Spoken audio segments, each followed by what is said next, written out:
This class is a travesty. That poor woman child is just another victim of the patriarchy. She is? I am? Hate crime. Hate crime. Not only that, it is also a racist construct. This woman represents the same white image of beauty that has oppressed women for centuries. Hate crime. Hate crime. Where are the nude models of color? The people of girth, the handy-capable, the elderly. The queer. Well, I'm sorry, it's just naked, fat, black, crippled dykes are hard to find. Gosh, I'm sorry I said that. I apologize. You white male! Stop trying to call up my black anger! I'm just trying to understand your black anger. Show it to me again. Shut up! Thank you, I understand now. Sir, you leave me only one alternative. I must walk out and call for a boycott of your classes. Anybody who stays is obviously a racist. Or a homophobe. Shut up! Well, you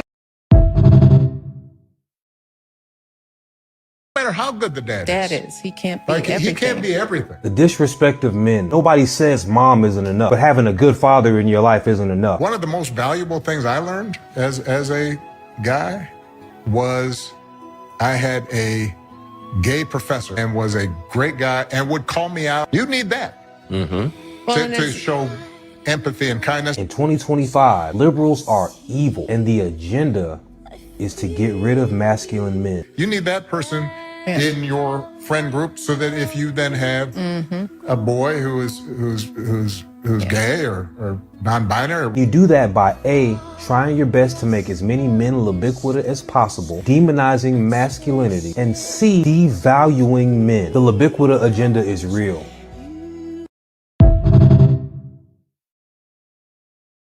In general, who do you think is more homophobic, men or women? Men? All right, can I try? Let me try. Okay, all right, okay. Let me try something quick. Are there any straight single guys here? Yes, yes? Can I ask you a hypothetical question? Say you're on a date with a woman, things are going really well, you're into her. She's showing you photos on her phone and accidentally shows you a photo of her making out with another woman. Would you be able to get over that and go on a second date?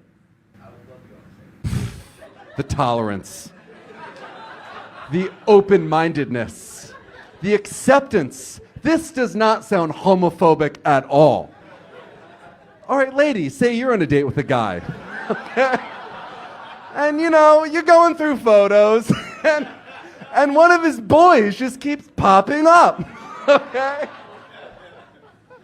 And you know, it starts, what's your name? Are you guys as open-minded as Jacob is when you see him and another guy making out? No? Oh, let's go, Jacob, let's go.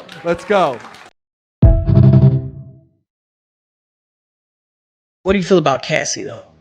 Cassie showed the typical behavior of a woman. Cassie didn't have to do that. Cassie started that early on. Most women want to own men. They want validation from men. And most women, not only do they want that, a lot of women are nymphomaniacs. They have deep sexual, women are depraved sexually too, right? And a lot of women will do the lowest of the low to try to keep a man's attention only on her. The fact that Cassie even ended up in that situation is due to the typical female nature. The need to attach themselves to social status, validation, to own a man. All of that gets you in a situation. So I don't know if y'all remember the episode of Martin when Gina got her head stuck in the headboard. Oh, yeah. Okay. See, it's easy to get yourself into a situation. It's hard to get out of it. See, when you get married, you can go down to the courthouse and pay $35 to get married, get divorced, and see how many thousands of dollars you come out of, right? Mm-hmm. It's easy to get yourself into something and hard like hell to get out. So Cassie got herself into a situation by chasing her desires, right? That's how most women get into situations. Yeah. You know? And a lot of women find themselves doing low down, depraved stuff to keep a man. Rap is trash because these rappers are illiterate, straight up. Like Jizza from the Wu-Tang Clan is a college professor.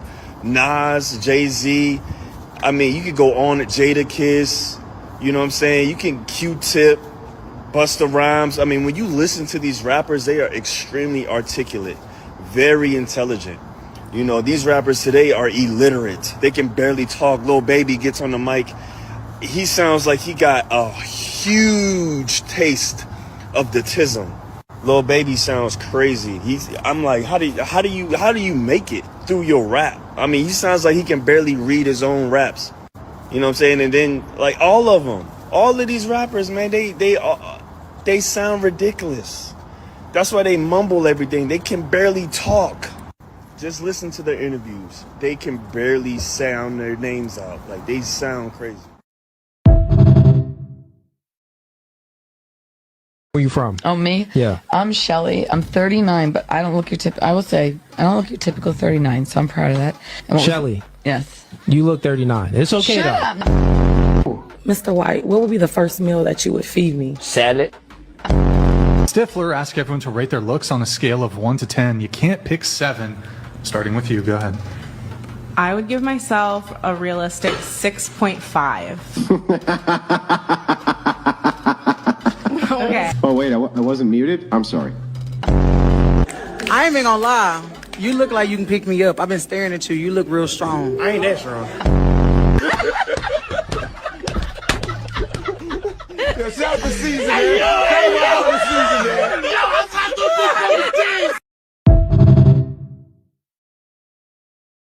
You don't even have to invite me on a second date. Open up your schedule for me. You don't want a man to turn into what you doing in the inbox, asking you how your day went every day. Open up your schedule for me. If you want me to plan dates, cool, I can do that. Show me the next 2 weeks of your schedule. I got Wednesday of next week free. I got Friday free. I'm allergic to shellfish. All right, big bet. What you did is you set your expectations, and then you left me the ability to meet them. Right? So you putting me in position to do my thing, but you also, that's where we hold each other accountable. I can't duck and dodge like, bro, you told me when you was free. You set the parameters of what you expected to do. You know what I'm saying? You said you was free Wednesday evening. I know I need to plan a dinner and some evening activities. You feel me? It's like, that's meeting somebody halfway. A lot of times, unfortunately, bro, when we get to talking the 50-50 conversation, when a man say he want 50-50, y'all always think that he wants you to go half on the bill. He just wants to be appreciated. It's a good question to ask. That he's expected to put out, bro. It's like 50-50 don't always have to be do what I'm doing, feel the same role I'm feeling. It's like, no, bro. If I'm expected to do X, Y, and Z, you need to do A, B, and C. That's just reciprocity. That's all to expect, bro. You still acting like you can't take dick. I give dick. You could just feminize yourself right now. Like, I'm trying to change him one day at a time. I don't know why she acting like she not cute or some shit. I would really take that shit fucking down. When you can't hit up a bitch, you got the, you feel me? She could be the bro and she could be the kill at the same time. I don't know what the fuck is wrong with this nigga. He do too much. I'm for the girls. I'm not for the niggas. I'm gonna put all my colors in that nigga. Red, green, yellow, purple. Tell that nigga stop playing with me, bro. Bro, keep touching me and shit like on smack the fire out of this nigga. I don't like that you keep acting like you mad, masculine or some shit. I am. What are you talking about? Bro, no the fuck you not. Like, you'll never understand how it really feels to really give dick, bro. So you might as well fucking take. You could really drop all that nigga shit. You could be my nigga. You don't gotta be everybody else, nigga. You don't gotta be bitches, nigga. Trying to reset you to default setting. Telling you I could really make you. Ain't no fucking way this bitch fucking slapped me. You wanna move like a nigga? I bet now I'm about to treat her like a nigga. I don't know who the fuck you. I'm sorry, daddy. I'm not trying to hear in that fucking fake ass nigga voice. Sorry, daddy. Okay, you gonna wash every fucking piece of clothes, making sure that you fucking clean my clothes and you fucking cook me fucking food. Okay. Facts, but you can't sound and talk like this and get no king, just street niggas. I like street niggas. Don't get me wrong to think that I can't get a king. Y'all kings is unattractive. Y'all niggas ugly. On me, let's keep it honest. All y'all niggas that want to treat me right, I don't like y'all niggas. I'm not one to settle. I'm not settling. Bitch, you gonna look good. When you beside me, I don't give a fuck. I don't care. I'm sorry. I could find good niggas, but those good niggas be ugly niggas. On me. The niggas that's gonna treat you the way you wanna be treated, they ugly. You don't like them niggas. I'm not settling. Fuck you talking about? You gonna be a trick. You're not finna be my man. I don't give a fuck. So if that gonna leave me unhappy, I'm finna be unhappy. I'm gonna be happy as shit with the money that I make. Let's go.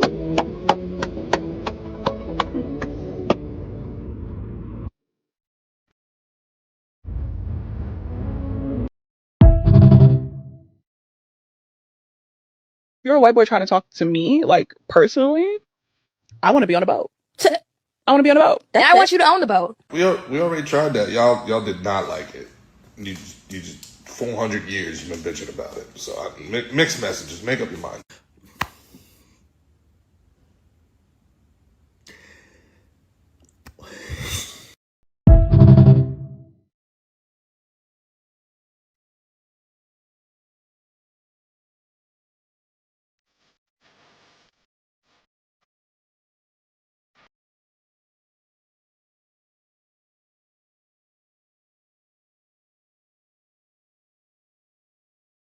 I'm really starting to think that a lot of these black women have mental illnesses because I don't understand the need to behave and like just over sexualize ourselves for what reason. And then we wonder why we're not getting married. And a lot of these women are mothers and they don't set an example for their daughters. And you wonder why the cycle keeps going on and on and on. They become baby mamas. Nobody wants to be with them because of the bad attitudes and because of the behavior. And a lot of these women are not just like the young ones. It is the 30-year-olds. It is the 40-year-olds. And even the 50-year-olds. It is out of hand. Like, where are the grandmas? And this is not to belittle anyone, but this is to say that we have to, at some point, be accountable for our actions. Like, we're literally doing things that is affecting our children, and without realizing, because you don't see the direct effect right now, you feel like it is not affecting them, but it is, and you will see the effects of it 20 years down the line. All of your behavior is picked up by your children, so they are paying attention, they're watching you, and they are mimicking the behavior. I can't be with someone if I don't respect what they do. You're a cashier.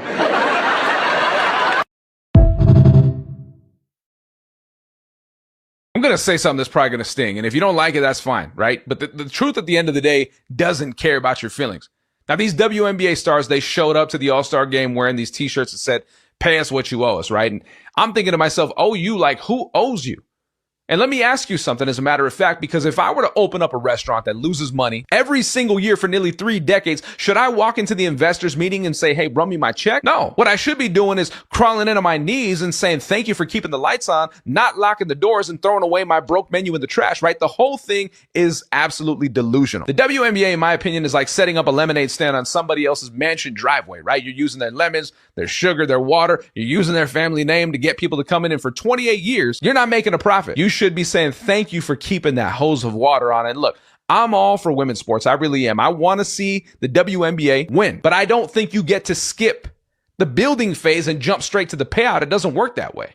If you want NBA money, you have to deliver NBA value. And let me be clear, because it's not about sexism, right? UConn women's basketball, they pack out arenas. Caitlin Clark, she has pushed and driven viewership records. When the product hits, people show up. But this right here, this is not about pay equity. It's about entitlement with no results. And Kevin O'Leary said it best from Shark Tank. Remember, he said, when a business isn't making money, take it behind the barn and shoot it. The only reason why the WNBA hasn't been put down is because the NBA, let's be honest, has subsidized it and kept covering the cost all of these years. So stop acting like victims of injustice. Stop biting the hand that's been feeding your league since day one. You're not being underpaid. You're being overfunded. And for a product that still hasn't figured out how to make people actually care about it, and until that changes, you got to burn that shirt. You really do. Look, you got to put down the ego, and you got to go put on a show that makes the world actually stop scrolling.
Me.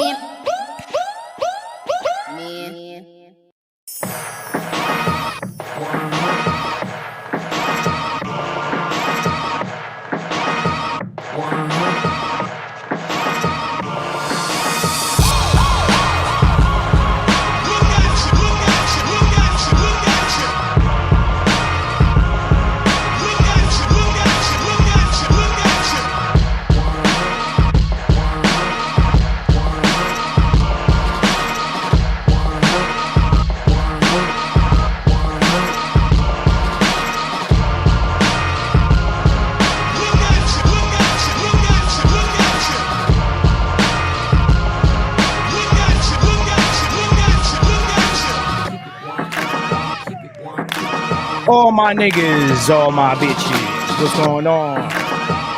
Y'all know what time it is, niggas. Let's go. Alright.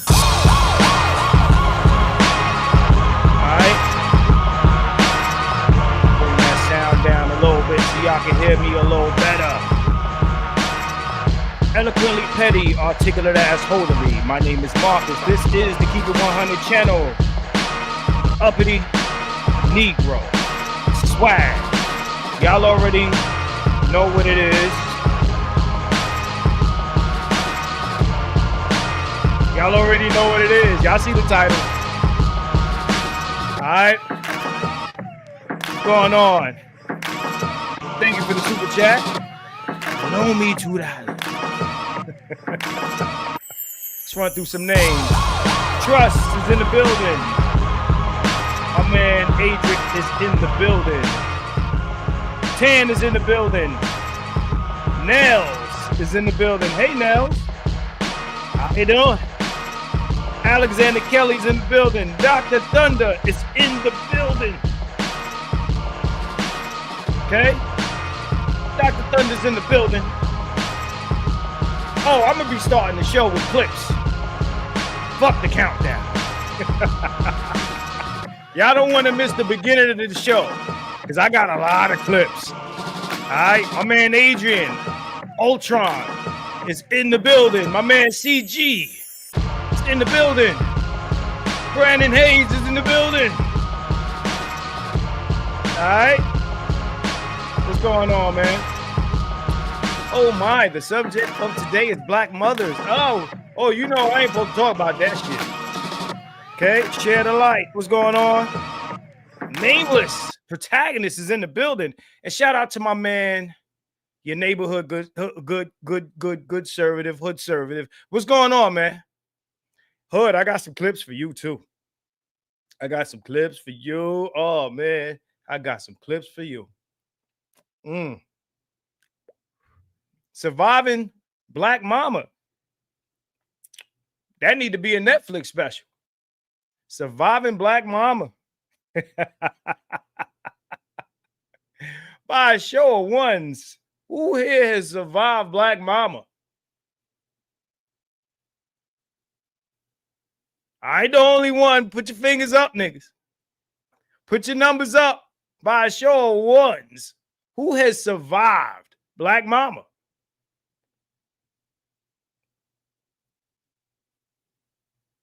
Okay.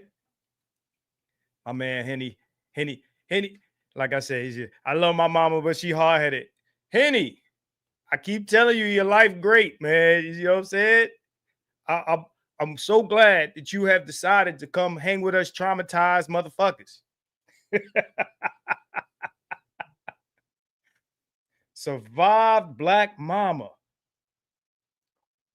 The first thing I think of, because, you know, when you think of Black Mama in media, the first two things I think of is, of course, Madea, right? Madea. My man Full Metal said 1 times 100. Black Mama. Thank you, Nels. Who hurt you? Black Mama would be a black woman. You know, it's funny how women will say, you know, who hurt you, right? And if you say Black Mama, they'll say, well, you got mommy issues. But they never speak about the mama that created the issue.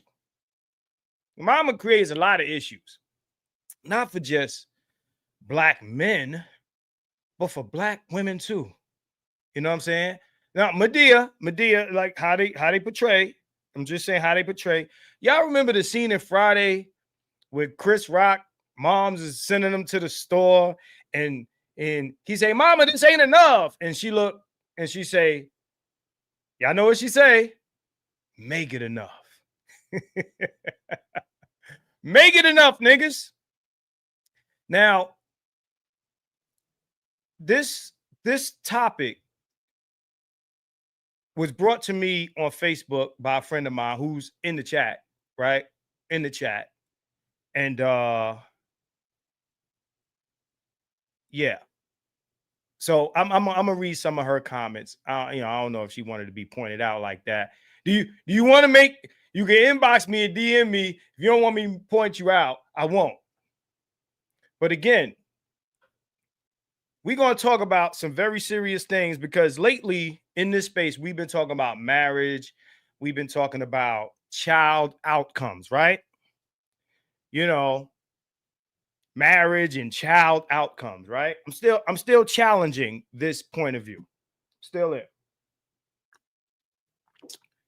My man Brandon Hayes with the $10 super chat. He says, let's bring it up. It isn't just mama. Hell no, it ain't. It's grandma, auntie, female cousins, nannies, Sunday school teachers, camp counselor. It's the whole spectrum. I had to go to other cultures to get to a place of healing. That's what I'm thinking you're saying. A place of healing. Okay? Right? So,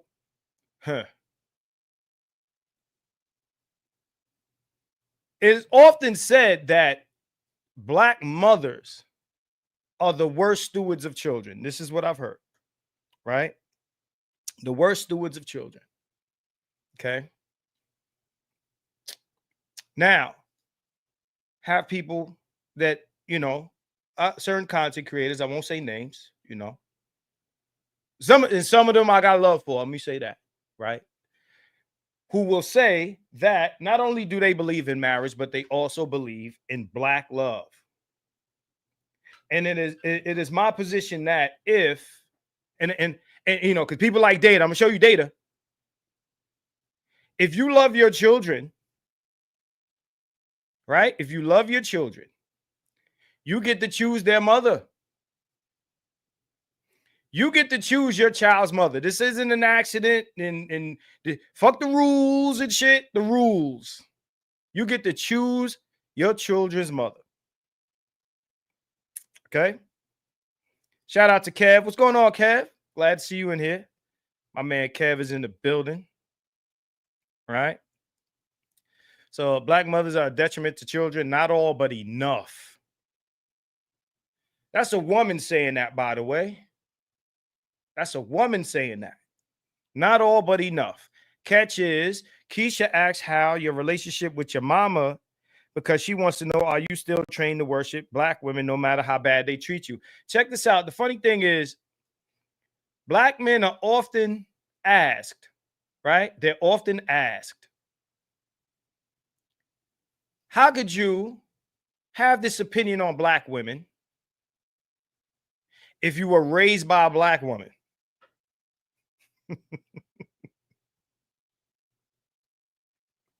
Black women will ask you, how can you have this opinion of black women if you were raised by a black woman? You know how easy that shit is to answer? That presupposes that your experience with your black mama was positive. It presupposes that. A black woman brought you here, so you should be, speaking positively of black women. It presupposes that your relationship with your mother was a good one. You know what I'm saying? Here we go. Here we go. So, without further ado, hey, yo, Deuce, I'm running the show here. Running the show here, okay? How you doing, Max? It presupposes that your relationship with your mom was good. You know what I'm saying? You don't know what a dude's relate. Why don't you ask first? But see, if a dude has a bad relationship with his mother, oh, then he got mommy issues. Well, let's talk about mommy's issues. Okay? Let's talk about those. Often we've spoken on Black boys reading in their education. We'll touch a little bit on that, but there's a couple of other things, a little more crazier that, you know, might have been touched on here, but don't get touched on enough, right? So let's start there, right? We're gonna start with the educational shit, right? That's what we're gonna start with. So let me share a screen, and this has been shared before, right? This has been shared before, so we're gonna do it again. We're gonna do it again. Why not? So let's go to window, and here we go. All right. So nah, this ain't what I'm looking for. Moving too fast. Moving too fast. Oh, hold on. Let me drop. I gotta drop down this. Hold on. Let me remove that and remove that. Okay. Let me stop screen.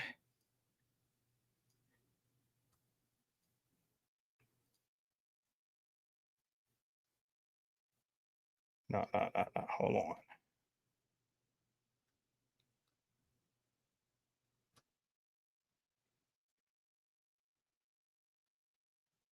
So right now we're gonna get into the education conversation. Okay, there we go.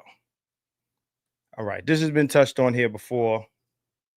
Okay, so let's scroll down. It's okay. African American mothers' perceptions of their son's school and community. Now we've done this before, right?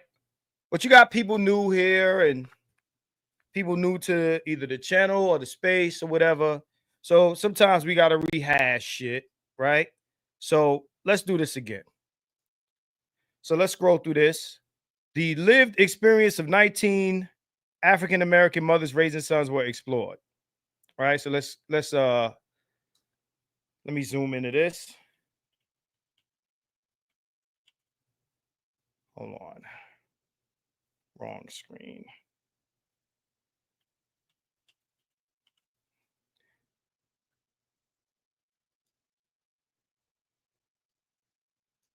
That's not going to work.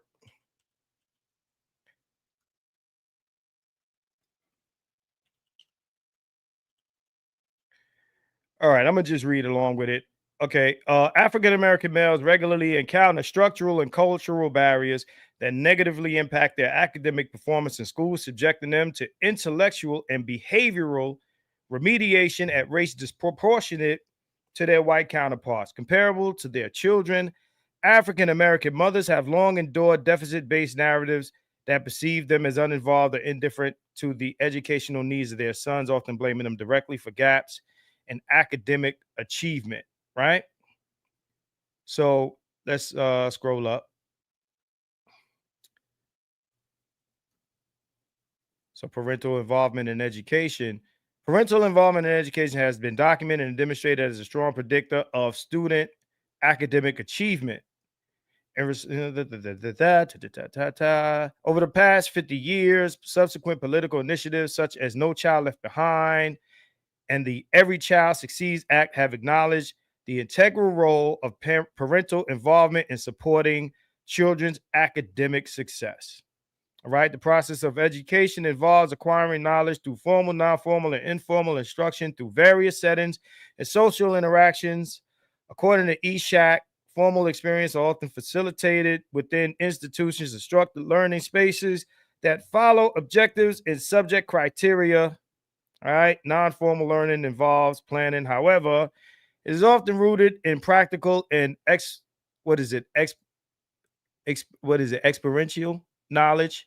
Informal learning, therefore, applies to situations in life that come about spontaneously, such as time spent with family, playing with friends in the neighborhood, reading books, watch television. Okay, let's move to another paragraph. Another important form of parental involvement, which is oftentimes unrecognized, is racial ethnic socialization. Racial ethnic socialization is a non-formal learning process whereby parents of color actively provide messages to their children, helping them contextualize their role in a white supremacist society. Both family and community assist the child in learning to categorize their environment as safe, supportive, challenging, or toxic. Furthermore, children are tasked with interpreting the meaning of events they endure, thus impressing upon them a sense of worth and shaping their self-concept, right? And we know a lot of us have gone to school. We know what our teachers look like, okay? We know what our teachers look like.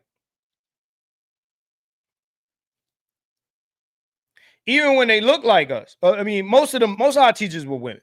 Let's just say that. Hey, Tiger, you ain't that late. You ain't that late. We just got up in here. I played a bunch of, goofy clips. You good. All right. White women and black women make up most of our teachers. To be honest, black boys deal with a lot of female authority figures in school and at home. Okay? And at home. We are often seen as the disruptive energy in the classroom. Right? I don't know how many of y'all saw this. I wish I had the clip. It's probably somewhere on that reel that I was playing. But they had a bunch of kids sitting in the classroom. And they had teachers watching a video or a screen, watching the kids playing with each other. And what the teachers were to do was see who was misbehaving. The thing was, the kids weren't real, it wasn't a real class. The kids were actors. I don't know who saw this video. I'll play it on another day.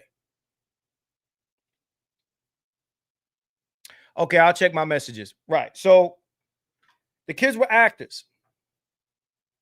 And what happened was, what they were really trying to see is not who was misbehaving, but they wanted to see who the teachers were looking at. Right? Who the teachers were looking at. I got your message. They wanted to see who the teachers were looking at. So what they did was they put eye tracking software in the video.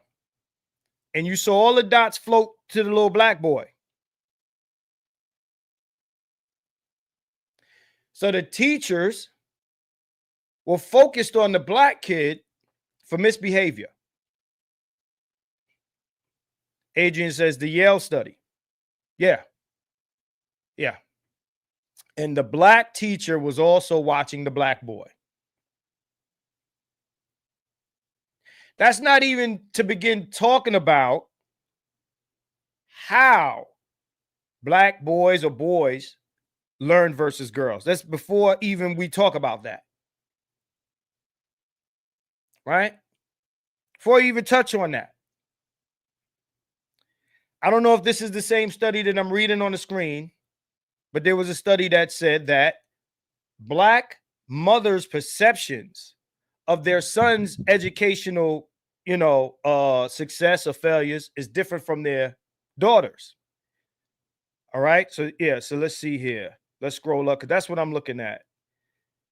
Involvement in education. So let's get right to the point, right?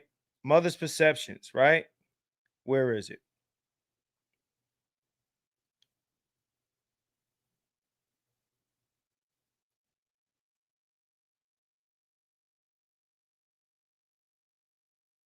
Yeah, lack of community support. Okay. What is this? The final theme that emerged from the data focused on the participants perceived lack of support in their community. They expressed that there was a lack of resources available to them, or that the resources that were available to them that were not meeting their needs. Shannon expressed a sense of isolation as a parent. So basically, they're saying, well, they didn't have support in their community with their son's education, because this is about their perceptions of their male children, right?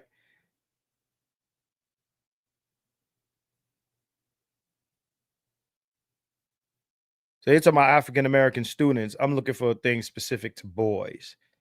Yeah, this, the website that I was looking for that we spoke on before, basically, Dr. T has spoken on this, Gigi has spoken on this, and I spoke on it. There's a difference in how Black women perceive their boys in school versus their daughters. They typically look at, their daughters' education and higher learning and all of those things. We all understand that there is a push to put Black women in institutions of higher learning over their sons. We know this, over the boys. We know this. We promote Black women. We even help Black women all the way up until, whatever degree they're searching for, all the way through school. Some of you either have sisters or other female members of your family that was able to stay with parents or other family members through their whole schooling. But a Black man in school, a Black boy in school, is going through all types of hardships while he's going to school, living with his parents. That's even if he's allowed to even do so. A lot of sons are pushed to enter the workforce as soon as they turn 18, not go to school. Right? A lot of mothers will lean heavy on their sons to contribute financially to the household, either in their teens or by the time that they're 18. Most Black mothers don't give a fuck about their sons' education over their daughters.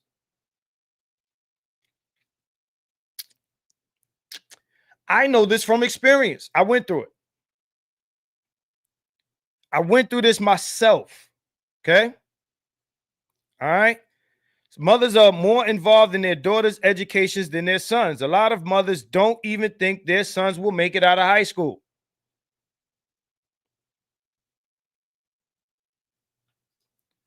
Boys learn mainly via experience and interactive. There is a belief that men have to learn through trial and error.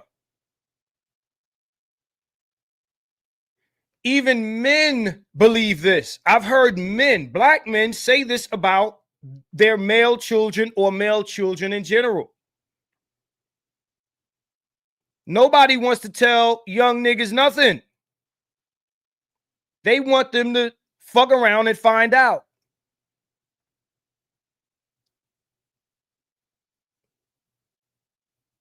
They're denied information. They're denied education. They're denied all this stuff. They want you to fuck around and find out. You have celebrities who will say on camera and on television everywhere that they will give their daughters everything they need. They will let their daughters stay with them for as long as they need to. These men who say this learned from women.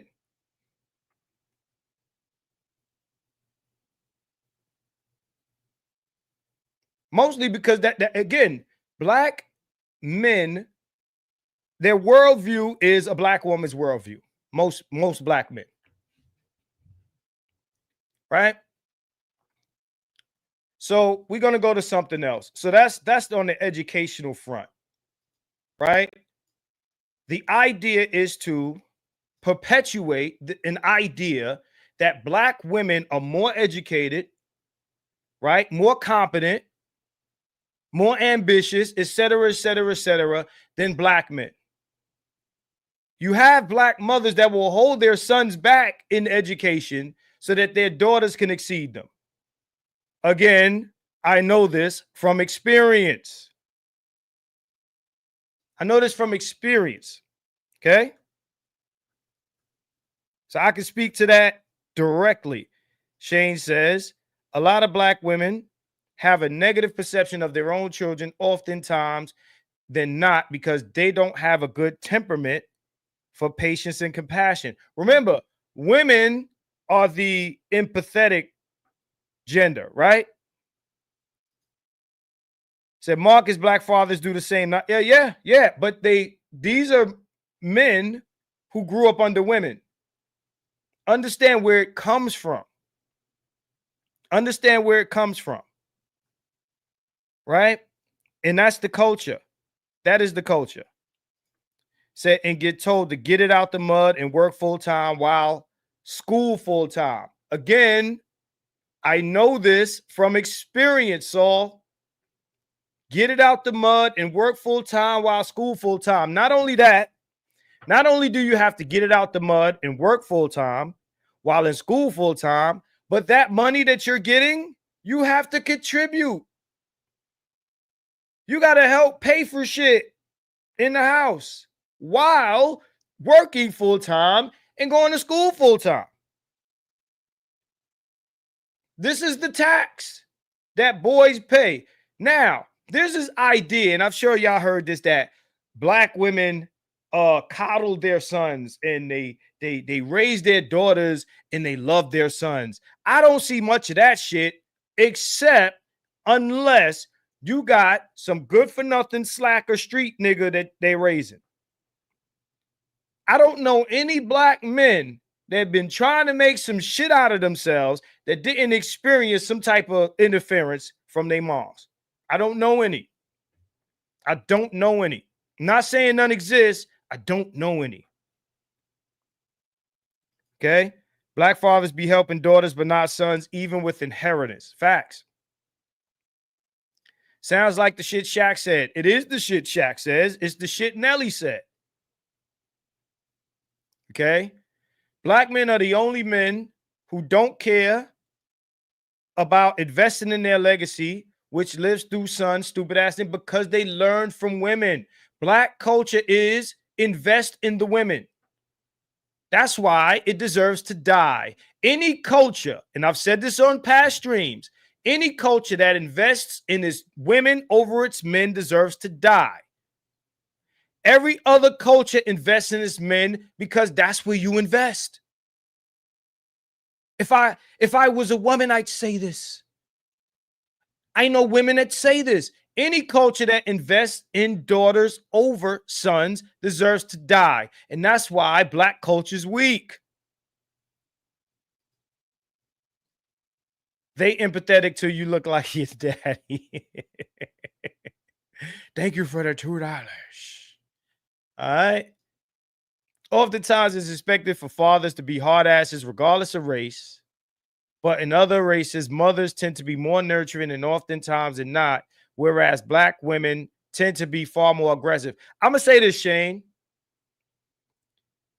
Fathers in other races will be hard asses, but if you on your shit, they not going to jump in your fucking way.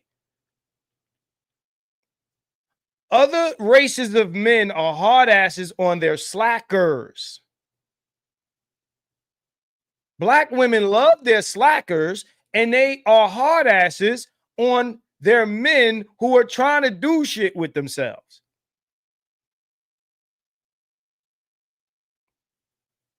That's the difference. That's the difference.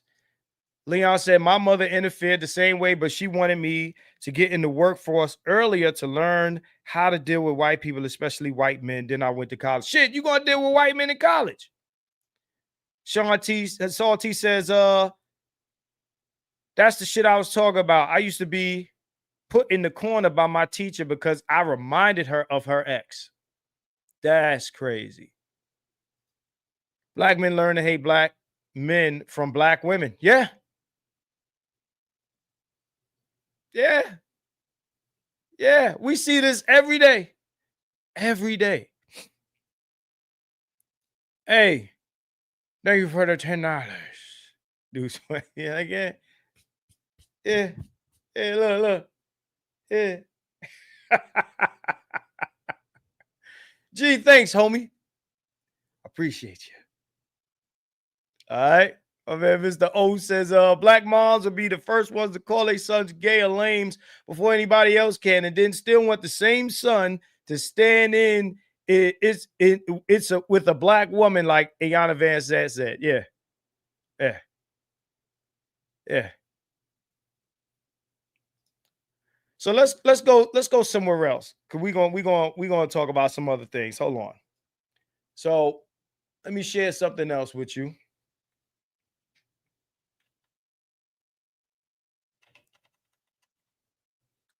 Because it's not just about education. That's just one of the things, right? That's just one of the things. And this is like, your moms could be your own worst, your worst enemy. Be black boys' worst fucking enemy. But the first thing they ask you is, well, how can you feel this way about black women if you were raised by a black woman? Well, bitch, we finna tell you. We finna tell you. Oh, Ephion, I think that's how you pronounce your name. When Nelly said something basically that sounded the same as what Shaq said. He said, he ain't giving his son shit. He help his daughters, but his sons can't stay with him or some shit like that. You're right. And I noticed with my moms and my pops, when I was with my mother, she wanted me to work. When I went to live with my pops, he supported me going to college. Yeah. Yeah. Men care more about legacy than women do. Right? But that man that's caring about legacy had to not been, influenced to see the world from a female point of view. You know what I'm saying? So there's that, right? So let's go here. So let's talk about this. We talking about surviving black mama. So share screen. So let's go here. All right. Child abuse and neglect. Okay. So let me bring that up. So y'all can read this shit. This is the shit we ain't supposed to be talking about. I don't know what the fuck y'all doing here fucking with me. Sacramento County Blue Ribbon Commission report on disproportionate African American child deaths states child abuse, neglect, homicides were the third highest disproportionate cause from 90 to 2009, and descendants were African American children, but only comprise 11% of the child population. Child abuse and neglect homicide is a homicide where the perpetrator is primary caregiver. Primary caregiver. Now, we're going to sit here and pretend that primary caregiver is some niggas. Is that what we're going to do? Who's the primary caregiver in the community? Who is it? Because I often hear about all this abuse that niggas is perpetrating. All this abuse. Oh my God. The black man is doing this. Who's the primary caregiver in the hood? Who? Child abuse and neglect homicide is a homicide where the perpetrator is the primary caregiver. A death in which a child is killed either directly or indirectly by his or her caregiver. 81% of child abuse and neglect homicides of all children and 77% of the child abuse and neglect homicides of African American children occurred in the 0 to 5 years of age.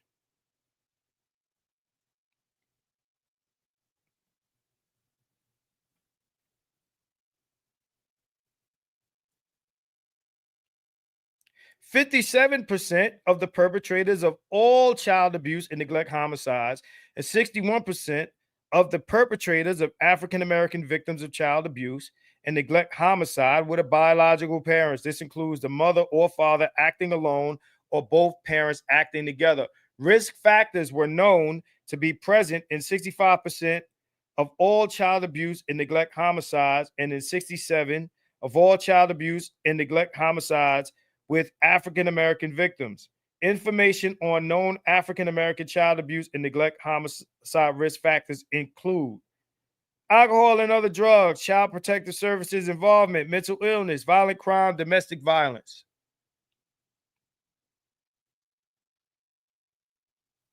Okay. What's the single mother rate amongst Black people? Because right now we talking about, even with both parents, because we ain't gonna sit here and say that there's never violence from the father. We can't say that. We sound stupid. But we know who has most of the children. We know what most of the situations are. We know this. So even if the paperwork don't say, they say parents, primary caregiver, these types of ambiguous words. It don't take a rocket science degree to know who we're talking about. They're not even talking about the gender of the child here. It's not even on there. You're just saying children. That includes daughters. All right. Look at this. 2016 final report. The Commission to Eliminate Child Abuse and Neglect Families recognized that thousands of children die each year in the United States at the hands of those who were supposed to protect them. Every child who dies from abuse or neglect has a profound and devastating impact on their families and communities. Analysis of data shows social isolation, young or single parents, parents who struggle with mental health issues or substance abuse or domestic violence. A lack of parental skills and are all associated with increased risk of child fatality from abuse and neglect. Although poverty itself does not cause child abuse and neglect, it puts strains on parents that can elevate stress and increase risk to children. We got women who were going through so much stress as single parents that they killed the kids and killed themselves. We've seen that. We've seen that.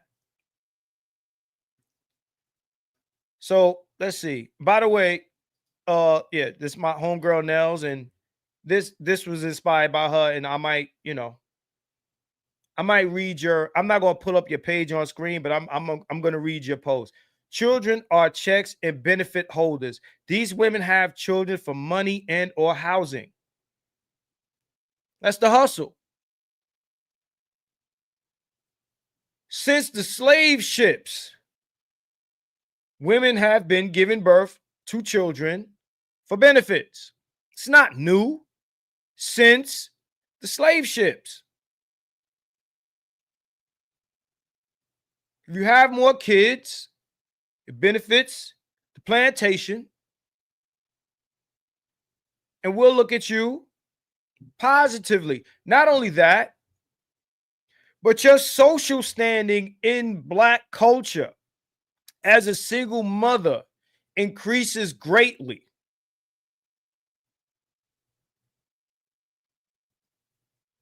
You're looked at as some sort of some grand thing just because you had a baby.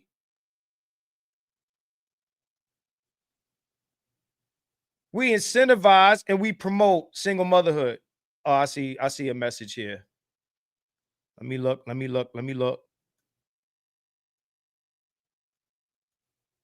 me see.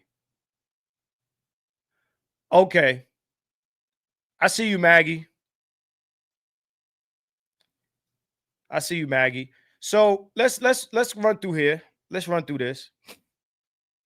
Disproportionately high numbers of African American children die from abuse or neglect. Child maltreatment 2014 reports that African American children die from abuse or neglect at a rate that is 2.5 times greater than that of white or Hispanic children. Although African American children are approximately 16% of the child population nationally, they make up to 30% of the child abuse and neglect fatalities. We ain't talking about ass whoopings. We talking about deaths. Okay. We talking about deaths. You know what I mean? Oh my God, every 5 seconds or 5.5 seconds, a black woman dies and blah, blah, blah, blah, blah, blah, blah, blah, blah. This is belief, right? That you ain't supposed to hit women as a man because they're weaker and smaller than you. Well, guess what the relationship is between adult women and children?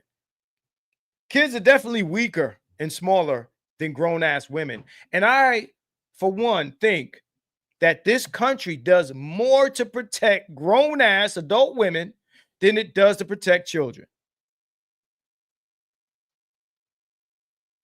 Because kids can't vote. Because kids can't fucking vote. You bitch-ass politicians. You sold the kids out for these bitches for votes. These kids can't even know who their real daddy is.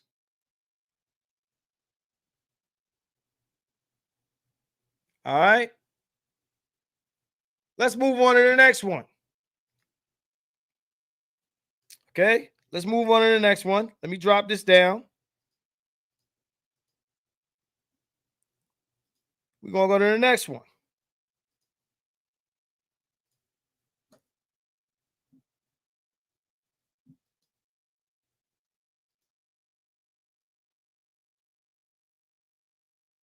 All right. So let me full screen this.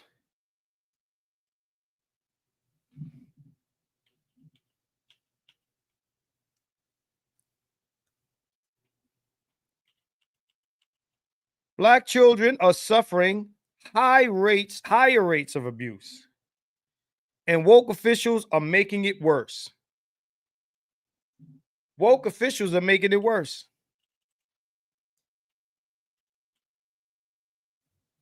So federal data released this week showed 504 black children died from maltreatment in 2020, 73 more than 2019. It was already high. I just read you something where it was already high.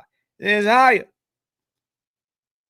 Let's see how high we get this number, folks. Black children were 3 times more likely to die from abuse or neglect than white children, given that New York State's overall number of child fatalities rose from 69 to 105, is likely much of this problem is happening in our own backyard. For several years, child welfare agencies, family courts, and various activists have looked to fix racial disparities in the system. These advocates focus on the facts that black families are more likely to be investigated than their white peers. Investigations involving black children are more likely to be substantiated, and black children are more likely to be removed from their families into the foster care system. Some advocates have even argued for abolishing foster care entirely in an effort to eliminate those disparities. No, don't do that. The fuck?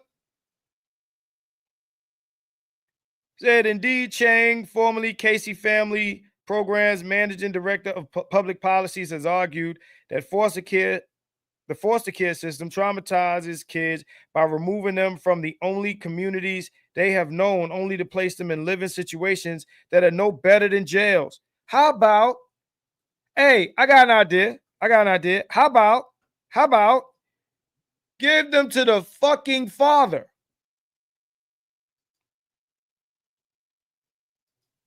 How about get them to the fucking father? The fuck is wrong with these people? You want to wait, hold on. So the answer is to shut down foster care? You know, if the mother kills her child You know the first question they ask, where did daddy at? Where did daddy at? So y'all can chase this motherfucker for child support, but y'all can't give him the baby? Will says, man, my notifications is on some shit. Yeah, hey, man. I inboxed you, man. I think I did. That what happens in this house stays in this house. Y'all remember good times? When little Janet Jackson was getting her ass beat and burnt with irons and all type of shit? The story don't usually end this way. Gail, what's going on? I see you. Is that Mark? Mark, what's going on? Mark, my man Mark is in the motherfucking building. Mark, what's popping, man? What's going on, bro? It's my man Mark, man. From the hood. Want to shout you out, man. Nell says the most unprotected and unloved people on the planet are children, mainly black boys. Let's keep it going. Let's keep it going. Right now, we're talking about children, right? Black children. Okay, but Chang and the activists don't want to talk about what's causing these disparities because their higher fatality rate, because black children are almost twice as likely as white ones to be abused or neglected, a rate of 13.2 for every 100,000 kids versus 7.4 for whites. Right? It said Native Americans suffer at the highest rate, 15.5 victims for every 1,000. That's crazy. Advocates claim this result is the result of racism, but how do you explain the victimization rate for Hispanic children, which is almost exactly the same as the white one? Check this out. Check this out.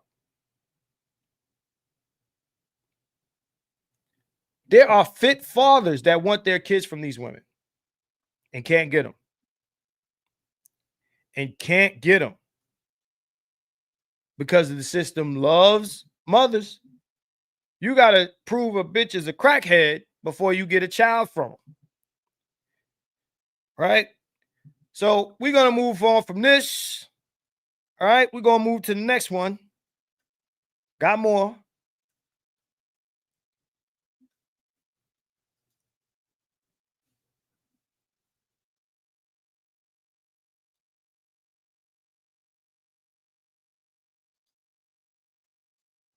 So let's do this.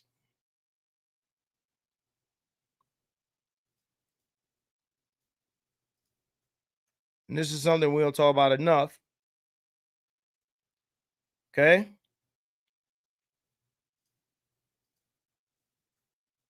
All right? Young black men are dying by suicide at alarming rates. By suicide. So it's one thing to say, okay, well, neglect, abuse, whatever. But suicide at alarming rates. We talk about their reading scores. We talk about their education. We might talk about abuse even.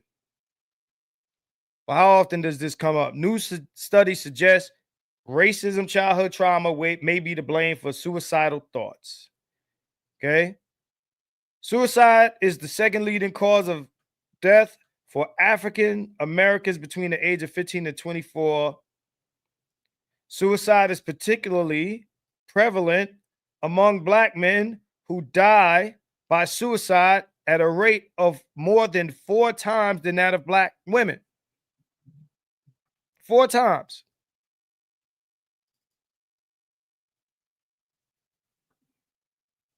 I think we often don't look at where the disparities are and who the individuals most at risk are when we're talking about suicide ideation. Childhood trauma, racism take heavy toll on young black men's mental health. We found that black men were exposed to childhood adversity. When they were exposed to childhood adversity, they may develop an internal understanding of the world as somewhere they are devalued. Let's start somewhere. We can talk about, oh, shout out to No Placeholder. What's good, bro? Thank you for the $5. I appreciate you, bro. Oh, I'm seeing super chats. Let me read these super chats. I got to catch up with y'all. Y'all going too fast for me.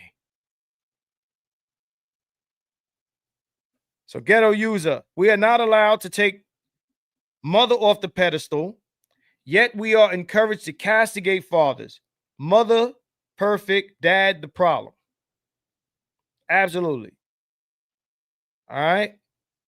Salty says, when confronted with empiricism, this research is racist. It's racist. Racist, I tell you. All right. Thank you, bro. Electrician, 480. Salute. What's going on, bro? All right. My man Ultron, I got to you. My man Deuce One, I got to you. My man No Placeholder, I got to you. Appreciate it. Got to you, Will. My man Mark says, single motherhood has been the black community's Achilles heel. Been. But these women wear this shit like a fucking badge. One minute it's a badge of strength. The next minute, oh my gosh, woe is me. Look at me, I was by myself, raising these kids all by myself. And if the kid turns out to be a fucking bum or a terror to the world, we blame the daddy. But if he great, he becomes a millionaire, ball player, actor, whatever the fuck, he gets on the stage. I'd like to thank my mama. She made it possible. That's if he don't thank God first. He sometimes might thank mama before he thank God. Single mothers are God in the black community. God. You go to church and you pray to single mamas and all bow your heads. Let's pray to single mama. Single mama, you have given us everything. Thank you, single mama, for you have blessed us with this food and our opportunity to wake up today, single mama. All right. Don't be a motherfucking disrespectful blasphemous motherfucker, man. Bow your head. We're praying to single mama. Yes, single mama. We thank you for this food and our lives and our opportunity to breathe, single mama. And we thank you for everything that we have, our cars and our houses and our abilities and our jobs and everything that we got. To single mama, we pray. Amen. Single mamas is number one. Don't let nobody tell you God, if it was a deck of cards, is the Jesus would be the jack. God to be the king. Single mama is the joker. And grandmama the big joker. For all my spades players, y'all know how that go. All right. My man Henny King says the government protect women more than pedophiles on the Epstein list. Catholic Church, 3 times the risk of death at a job at high risk. Women say parenting is a job. They let these bitches think that being a mother is the hardest job on earth. Check this out.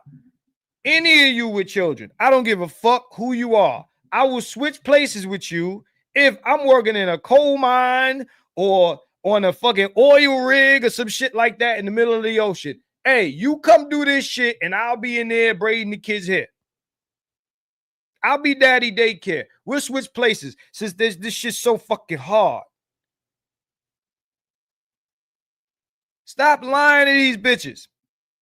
So here we are, black boys, suicides. Nobody talks about this shit. Because nobody give a fuck. We too busy trying to get these bitches' college debt removed. Nobody gives a fuck about this. We trying to, bring back our girls and all this shit. Nobody cares about black boy suicides. Study participants will also ask about their feelings and beliefs about close relationships such as trust, in romantic partners, and concerns about being taken advantage of in relationships. See, this is the relationship context. When I bring up, and Nels, you were there for this. When I bring up, and I have brought up Black suicide on Facebook, you know, when women come in and say, well, they need to go see a therapist, and this and this and this. It can't be discussed, or it's unfathomable that the issue might be your Black female ass. It just says childhood trauma. Childhood trauma. So motherfuckers got to go get their issue fixed, right? But these same men that got to go get their issue fixed got to fix women's issues when they got whatever issue they dealing with. Black men got to fix Black women, but Black men also got to fix themselves, right? The fuck? Let me read some more of these super chats. Let me catch up. Jay Jermaine, what's going on, bro? Yo, feminists will holler that you can't have our kids, yet at the same time, men can't raise our kids. All right, Nels jumps in. Thank you, Marcus, for doing this. It really means a lot to me. Black men are truly resilient people, and I love you. It's a Black woman saying this, right? One of the few said, no, Marcus, they blame Jermaine's son. It's Jermaine's fault. Y'all know this shit. Stop playing with me, man. So look, young Black men experience higher rates of poverty than white peers. We know that. So let's get past that. Okay. So let's go to another one. Let me drop that down.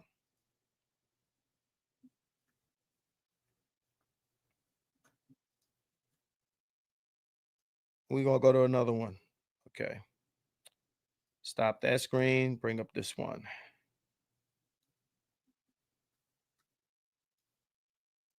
Okay, Black boys, Black men, and suicide. Let's get that a little bigger. And full screen.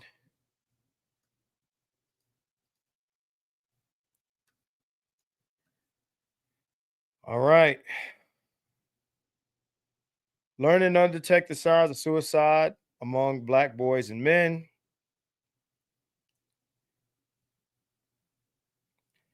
Self-reported suicide attempts for Black adolescents rose from 73% between 91 and 2017. Black boys increasingly likely to attempt suicide, and then Black girls who have more ideation than attempts. So Black boys are successful, more successful at suicide than Black girls, you know, because we care about Black girls and women.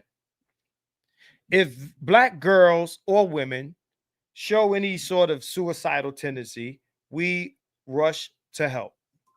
It is just what it is.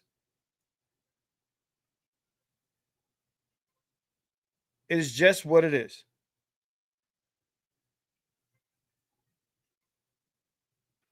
It's just what it is. So ideation, yeah, you know.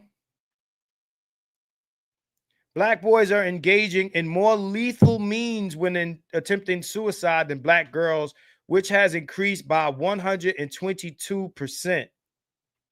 Black boys are twice as likely to die by suicide than white youth. Facts about Black men and suicide. 80% of suicide deaths in the Black community were men. Recent research has observed that Caribbean Black men in the U.S. have the highest attempt rate for the African American community. I'm kind of mad how that's worded. Caribbean men in the African American. Okay, we're going to move on. Firearms were the predominant method of suicide among African Americans, regardless of sex, age, or suicide. Suffocation was the second most prevalent method. Black men don't often recognize depression or trauma as an issue, therefore don't associate SI as a problem. This is the signs of suicide, right? What to watch out with black boys: withdraw more than usual, mood changes, changes in music, having difficulty in school, and non-interest. Okay, non-interest. Usually, when this types of thing, these types of things are, coming about, what we tell black boys: stop acting like a little bitch. Stop acting like a little bitch ass nigga.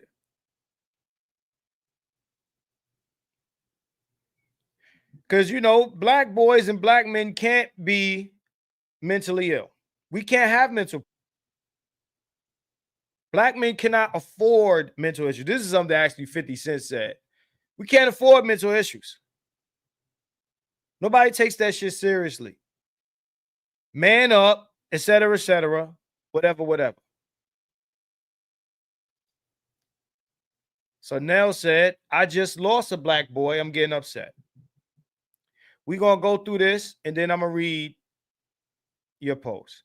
All right. I was definitely present, and I got called out my name for standing by for black men, for men, standing up for men, and I will continue to do so. All right. I've seen it plenty of times. I meant, you said, respectfully, especially if the boy has a disability, the mom is really mean to him. I've seen it many times.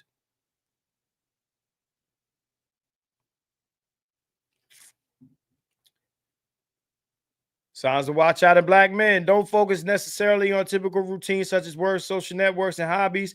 Most black men are high functioning and will continue to do their normal activities, but suffering in silence. Because we can't afford mental issues.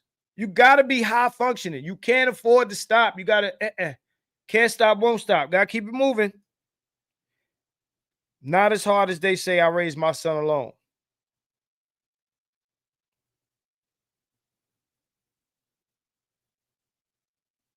Nels, if you got to jump off and come back, it's good. All right. Increasing substance use from social to at home and isolating when doing so. So, self-medication, guys, boys, men, smoking heavy amounts of weed to make themselves, feel better. Escapism. Irritable over the smaller things, wanting to talk less at home or isolate from friends, especially on weekends, discussing death and quality of life concerns, putting self in risky situations, such as starting arguments that could lead to confrontation, activities then that can lead to police involvement, inability to adapt to change, and severe PSD symptoms. Risk factors: racism, police brutality, childhood trauma, survivor's guilt, and lack of understanding of healthy versus unhealthy coping skills and behavior. Okay?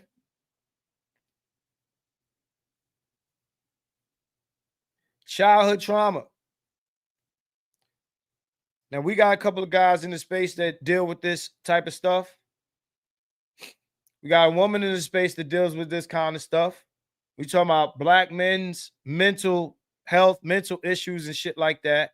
So just try to recall what you thought that when you saw a black man crying in public, did you respect them? I got the answer to that. Cry Reese. Remember Cry Reese? My man was crying because he couldn't get access to his child. Everybody laughed at this guy. But what I liked about Tyrese is that he didn't give a fuck. He didn't give a fuck. When Charlamagne passed him them napkins and he tossed them, my respect for Tyrese went from here to here. Now, it was never low, but my respect for him shot sky high. Now, if you're a black man and you find Tyrese to be a bitch or anything like that, just understand that you're contributing to the same thing you think is a problem for you. So don't do that.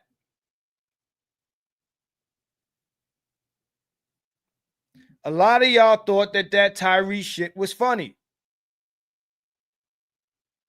I never thought it was funny. I never ridiculed Tyrese on any of my social media pages. None of them.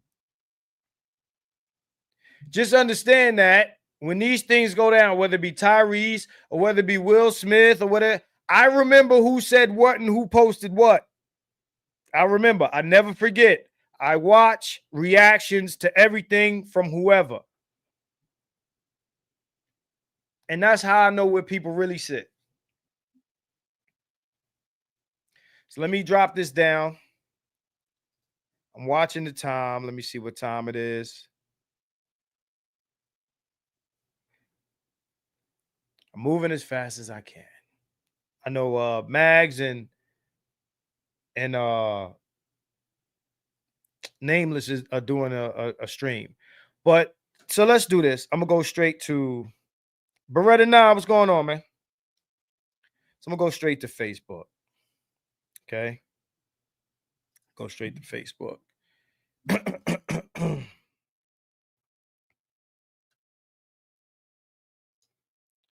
Let's go straight to these shits. Let's go straight to this shit here.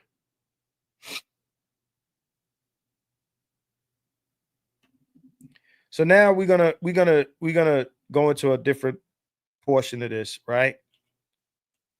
Because and I know that Dr. T at one point covered this somewhat, right? But let's touch on this, right? So we're gonna talk about. Let me share this. I'm gonna add this.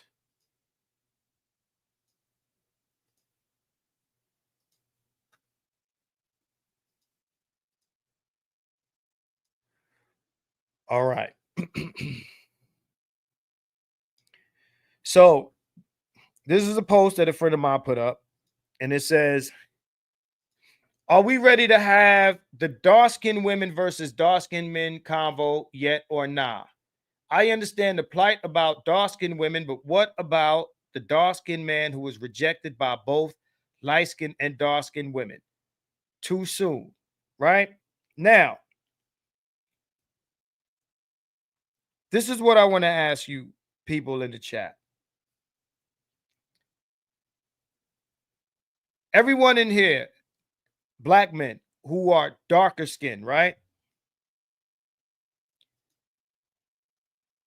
I want to ask you a question.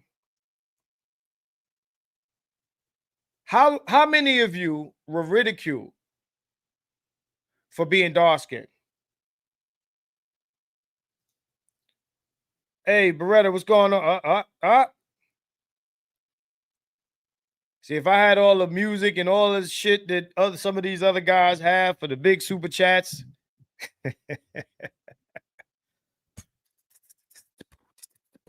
That's the best I could do, man. My man dropped a $50 super chat. Bro, I appreciate you. I might even have to rock with you on that music shit that you've been trying to holler at me forever with, man. But everybody in here who was ridiculed as a boy for being dark-skinned, for being dark-skinned, put a one in the chat.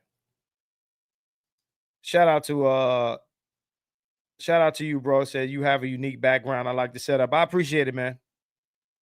I appreciate it.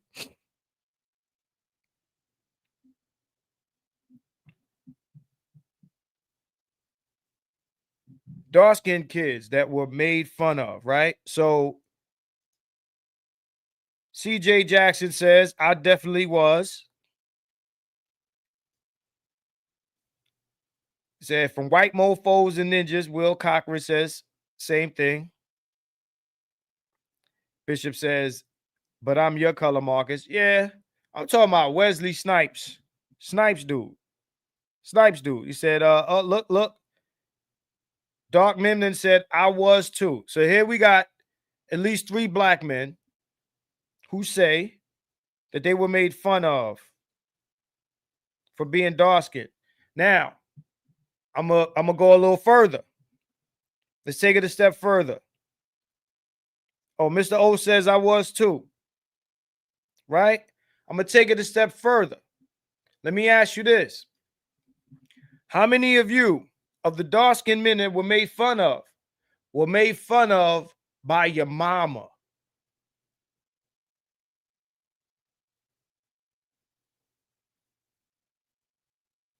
How many of you were made fun of by your mama? Said dark-skinned brothers had the coldest roast. We had to be ready because they was with it. Yeah. Hey, look, man. Say ghetto you. You say ghetto user nigga. What? What ghetto user say? I must have missed it. Said J. Jermaine, mother did not want him, do not know about being an anomaly, but had no help. Now said all of June I posted for Men's Health Month, but I speak on men and their pain all the time. That's a fact. It is my opinion that most black women do not want male children. They do not want male children. Black women would prefer to have girls than boys. So we got a couple of guys that said, one guy says never. Will says no. Top of the building says 1. Top of the building, you were made fun of by your mother for being dark-skinned?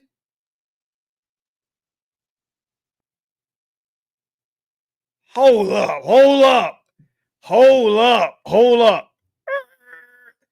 Top of the building. You were made fun of by your mother for being dark-skinned? So Dark Memnon says, not my mother. Will says, I agree. Beretta says, I agree. Yeah. They prefer to have female children. Right? Nell says, and here I wanted a son. Yeah. They want to pass down shit to women, because, matriarchal black culture.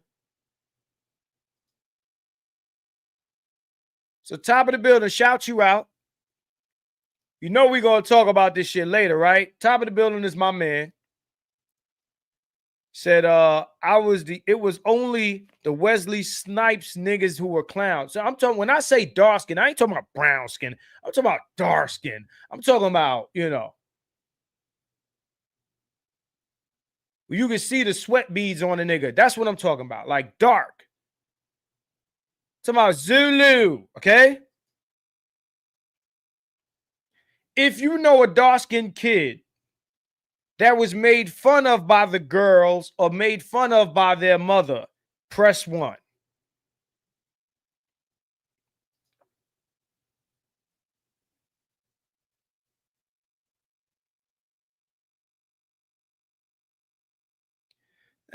Maybe they want one boy, but they want girls. Bishop says yes.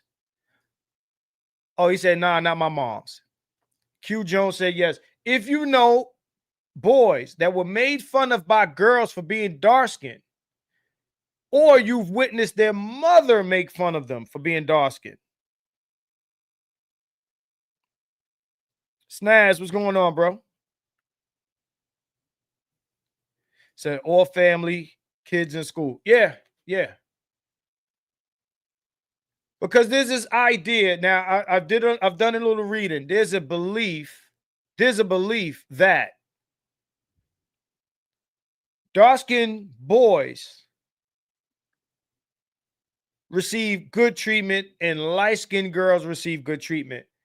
I will say there's a little bit of truth to that, But it doesn't mean that dark-skinned boys don't get made fun of either by their mother or the women around them. I grew up with a kid who was extremely dark-skinned. They were from the Caribbean. And the women in the family called him Black Boy. Whole family black, but he's just blacker than everybody else. And they called him Black Boy. It was Guyanese. Black Boy. Black Boy. That's what they called him. He grew up being called Black Boy. It's normal. It's regular. Said, Marcus, me and you are about the same complexion. Yeah, I can't claim dark skin. I can't claim light skin. I'm somewhere in the middle. All right. Hall of Fame. I witnessed dark-skinned men still made fun of in 2025 in their 30s. All right. It's not just being made fun of, but darker-skinned men are perceived to be, they deal with racial issues. They're perceived to be more dangerous, more harmful, this and that, prone to violence, or whatever the case may be. All of those things. All right. So Beretta now says, that was my dynamic. My brother was dark-skinned like my pops, and I'm light brown. Oh, my brother received preferential treatment. Okay. He said that was his dynamic, right? Said my mom is yellow.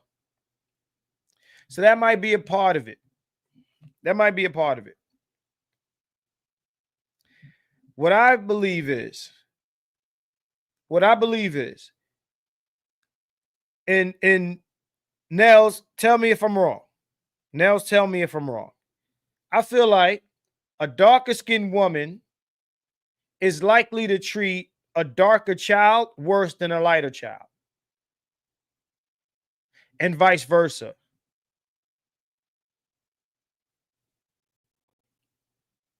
That's me going out on a limb.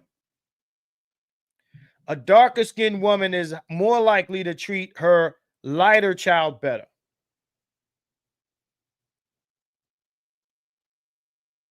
Than her darker child. A lighter woman, right?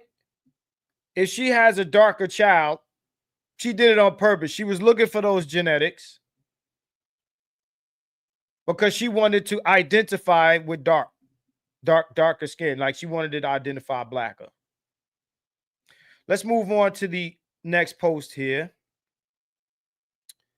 So when this post was put up, people chose to argue with my friend. They chose to argue with her about this. Forget anyone else's experience that, only their experience mattered. But they chose to argue. I've had people tell me of situations that I can't relate to. I never argue anyone's experiences with them. I will argue the probability and likelihood that it's widespread, but I'm not going to tell you some shit didn't happen to you unless, I feel like you're lying. But, 9 times out of 10, I'm not going to do it. Okay? So let's move up. So my previous post was asked to me by a 13-year-old kid. He said, we always speak on women and girls, but what about men? Nobody cares. And yet he was proven right. It breaks my heart that no one asked why the topic, which he was right. He said, adults do not care about what children go through. They only care what they went through. Smart man, but sad to say, he unalived himself an hour ago. Young man, I have failed you as a woman, as a mother, a sister, but especially as a black woman. The young man was being bullied by his family and schoolmates because he was blue-black. It ain't always about you adults. Shaking my head. Another black child lost to suicide.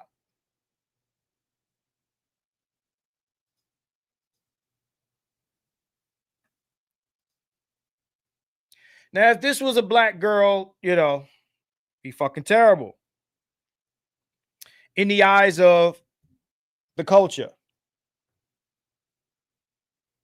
because we weren't protecting her and shit like that. That's what the narrative would be, that we should have protected the young girl. Because dark-skinned women, you know, is colorism. For dark-skinned women, everything is colorism. We don't talk about colorism in respect to black boys. We don't talk about it. It never comes up, at least not in the community.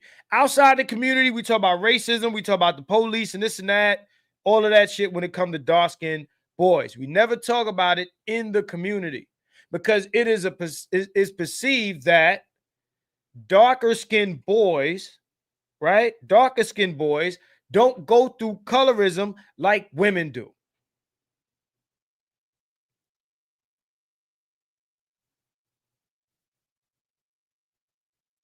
Let's see the reactions to this. So let's click to view more comments. Do you think the post is the reason why? And I think if it was worded differently, looking for advice for a 13-year-old boy, those same people would have showed up on that post would have had many more words of encouragement. They were basically saying it gets better, but because blue black men are my favorite hue of black. Yeah, but you're talking about grown men. See, the relationship context is all that a lot of people can see when they're talking about this issue. So she's talking about what her favorite type of man is in the relationship discussion. We're talking about kids.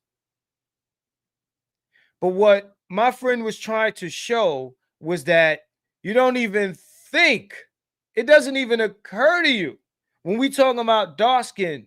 It doesn't even the male boy conversation, the male context of male children doesn't even occur to you. Doesn't even occur to you. So, well, my favorite is blue black. Your favorite doesn't even occur to you. Now, if I scroll up and I look at this girl's picture, okay. She ain't that dark, but if she was, she probably wouldn't fuck with blue black. Right? And yes, adults never cared what kids go through because they kids. Huh? There follows in what? And pains are labeled as growing pains, childish and nonsensical. And many children eat pills and bullets due to it. You are right. And mostly the people who do it will try to defend it. Amazing. Okay. So, as usually, blacks don't do the right thing, only what appeases their nature. You spoke how you were supposed to. Great job. They don't know the boy, your relationship with him, nothing. If you speak of real emotional connection and concern, this the wrong race. They are conditioned to not be locked in correctly, and they suffer for such. This probably is one of the few motherfuckers on your page with some type of sense. Black people don't give a fuck about children. Let's just call it what it is. We raise kids in the worst conditions. We want kids in a lot of again, matriarchal black culture. We want kids in the worst conditions. We give birth to them in the worst. Nobody ever says, women don't say, I ain't gonna have kids because shit fucked up. I don't want to bring kids into this fucked up situation. Not fucked up world, but this fucked up situation. You know, I posted this meme on my Facebook the other day that says, men over 30 without children are a red flag. How about men without children over 30 maybe want to create a situation that warrants bringing children in first? And then, maybe, then we can do it.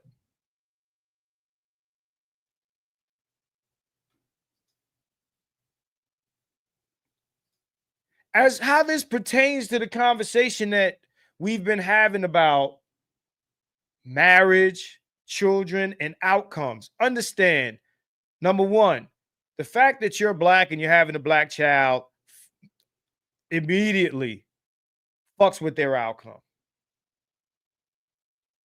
Y'all gonna hate the next shit I'm gonna say. Some of you, not all of you. for you pro-black love motherfuckers.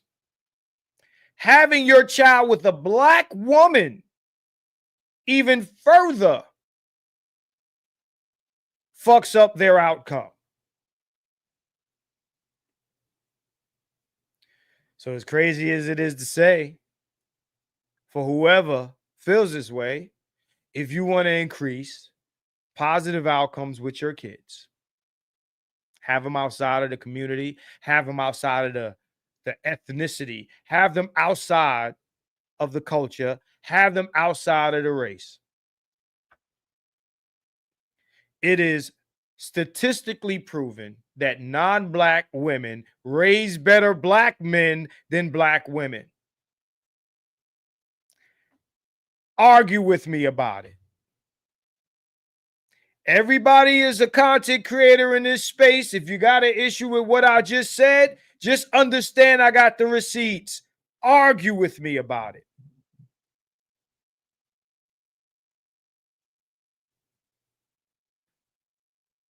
Argue with me about it.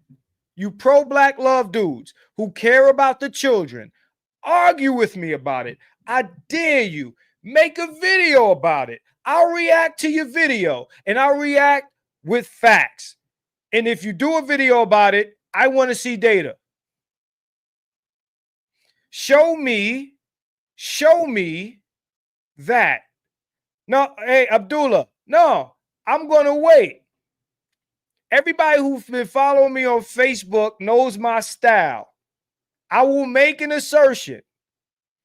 And then if anybody challenges my assertion, then I slap them with facts. I'll wait. Assume I know what I'm talking about. Non-black women raise better black men than black women. I said it. I said it. Now, prove me wrong. Prove me wrong. I dare you. I dare you.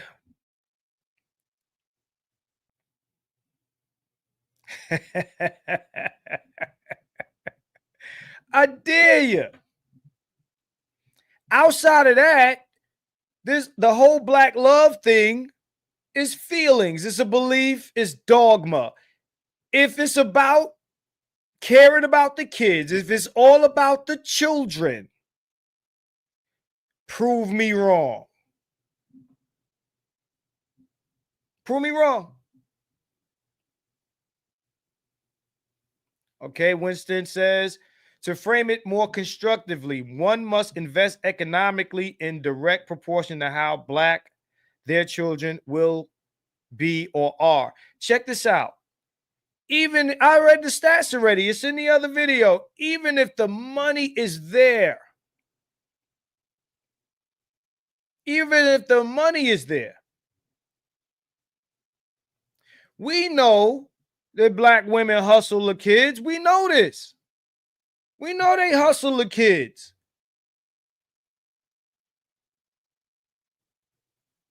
I'm one of the few dudes that say this shit here in the black male manosphere space. They hustle the kids. They hold them for ransom. They sell you admission to the kid. And if they do anything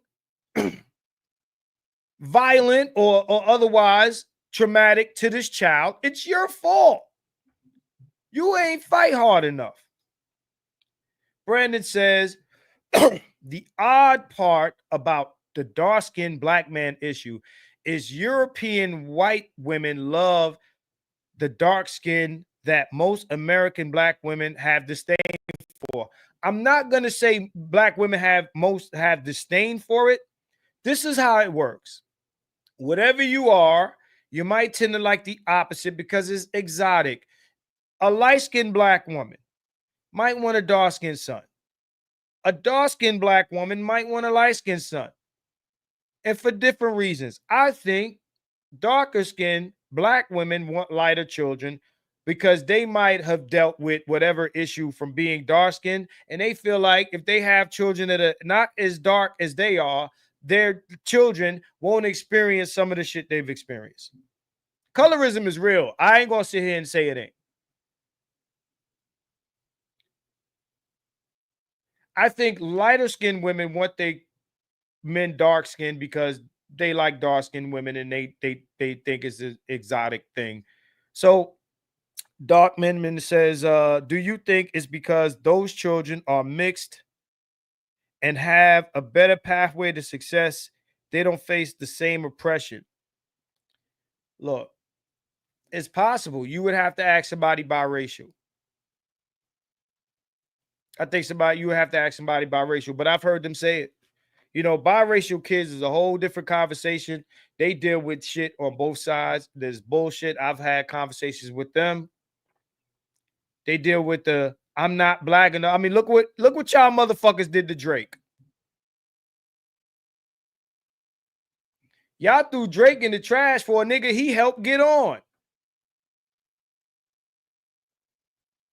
This space, this black male space, asserts that you are what your father is. Well, Drake's father's black, but y'all say Drake ain't black. Why? Because his mama ain't black and he ain't go through none of the bullshit that y'all went through with y'all black mamas. So he not like us. So you ain't black unless you had a black mama and you went through all this PTSD bullshit that the rest of y'all niggas went through. But that's what we are defining as blackness. I want y'all to look in the mirror and be honest about some of the beliefs that you have. That's what I'm here for, to make you question some of the things that you see, how you think about things, right? Regardless of what you think about Drake as a person, think about all the things that shit was about. Kendrick's fucking wife is biracial. Y'all are making fun of him throwing a biracial kid in the dirt. Do you understand the irony and the contradiction in that? Oh, we don't fuck with Drake. He ain't black. And the pro-black dude that telling you to believe this is married to a half-white woman. That's even if he's even married to her. But that's his baby mama. Does that make sense to y'all? Throw away put your emotions and feelings and whose side you on aside for a second. And you tell me, does that even make sense?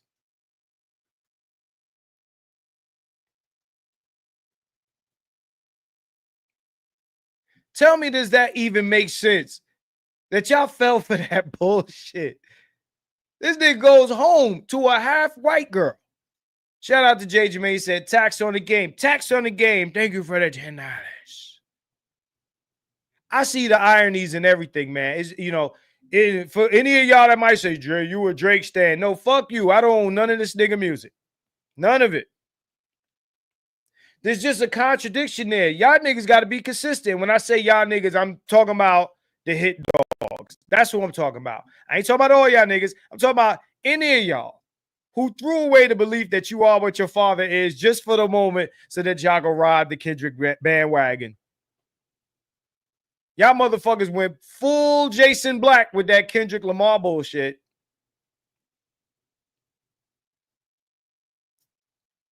So Tiger says, oh my damn, keep it 100. You done got the blackity pro-black dudes uptight with that one, but you tell no lies. Yeah. Put all the fandom, the hip-hop fandom bullshit aside. That was a hate Drake campaign because most of y'all can't name no motherfucking Kendrick Lamar songs. They done did it online numerous times. They asked a motherfucker, name 5 records, 5 Kendrick Lamar records. You can't do it. I don't even listen to Drake shit like that. I can name 5 Drake records. That wasn't about Kendrick. The only reason y'all gave a fuck is because who he was talking about. Said I shit on both light-skinned and dark-skinned dudes because at the end of the day, they still want the same nigga. Mr. O said his dad was a nigga from Memphis. That's as black as you gonna get. Yeah, this motherfucker got a handlebar mustache. I seen Drake pops. He looked like Black Drake with a handlebar mustache. So Nell says, I'm not biracial, but I look it and was hated by everyone. Chinese ain't like me. Spanish said I wasn't Spanish enough. And black girls let's just say I should hate black women. I don't, though. That's crazy. But that, either too black or not black enough.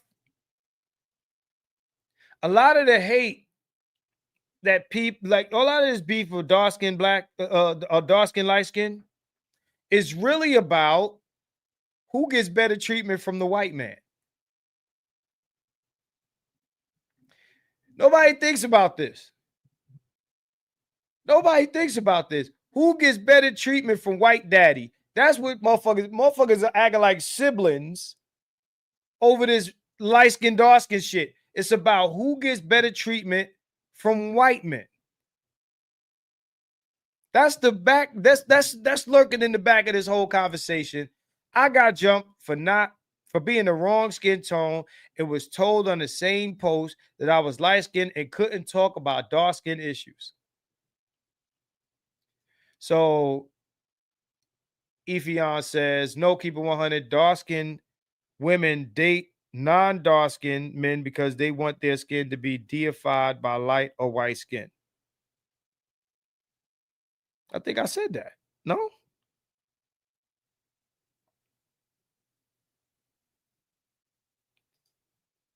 Say, hey, when you're right, you're right. I appreciate it. Say, I can't name 3 Kendrick Lamar songs.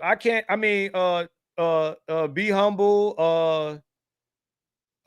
Everything gonna be all right, right? Don't ask me to name what's on the album. I don't want to say they not like us. And what is it? The swimming pool full of liquor and you die. I just know how the songs go. I don't know the names of swimming pool full of liquor and you dive in. That's it. Those are the 3. Gun to my head. If I had to name 2 more, I'll probably get shot before I get them out. Kobe says, put them up. Which one of you first? I'll fight you both together if you want. I'll fight you with one paw tight behind my back. I'll fight you standing on one foot. Put him up. Snaz, I don't mess with Drake either, but you're right. He is bugging when he said London having the best lyricists. Yeah, he was bugging about that. Yeah, he was definitely bugging. He was definitely bugging. But colorism affects men too. It affects men too. What I told my friend Nels, I said, listen, if I had got to talk to that kid, yeah, Nels is a woman. If I got a chance to speak to this kid, I would have tried. I would have tried to explain to him that it gets better. It gets better. When I was a kid, I couldn't wait to become an adult. So I get the fuck out my mother's house. I couldn't wait. Couldn't wait. And Nels, I had a woman that I would talk to, just like he had you to talk to. You know what I'm saying? That woman was my father's sister, my aunt. You know what I'm saying? That was my only escape. I'm from Flatbush. My aunt lived a few blocks down. Shout out to Mark if you're still in the chat. Because Mark was down the way, but my aunt was down towards where he was, near the park. For everybody that's from Flatbush, you know what Caton Park is. My aunt was my only escape from my mom's. Now, eventually, my aunt told me, if you don't like the way you being treated by your moms, get the fuck out. And I told my aunt, where am I go? I ain't got nowhere to go. She said, find somewhere to go. Leave. Get the fuck out of there. If you don't like it there. I didn't know where I was going, but I left. I told my mother, I'm out of here. Packed up whatever little bullshit I could pack. And she told me like the warden tell you when you get released from jail, she said, you'll be back. She said, you'll be back. And I moved out of my mom's house when I was 19 years old.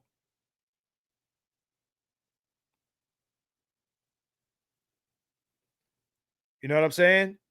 This is after I went through, and I ain't dark skinned, so I ain't get that.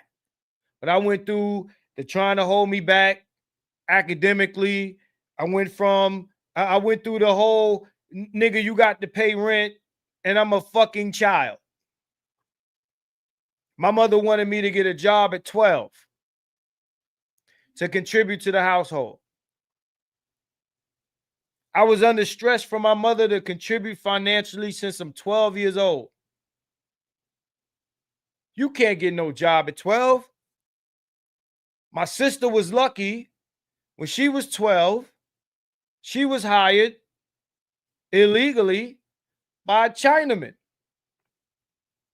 Deuce One, I don't know if you're still there, but my sister was hired to work in a shoe store on the corner of the block. Shout out to Mark. Mark, remember the shoe store on 21st and Church, right on the corner? My older sister got a job working at the shoe store. The Chinese man gave her a little paper. And my mother looked at me like, see, your sister got a job. Why you ain't got one? Motherfucker, I'm 12. Fucking 12. I'm a kid. I don't know. My mom said I should get a job. So I'm walking all over Flatbush looking for a job.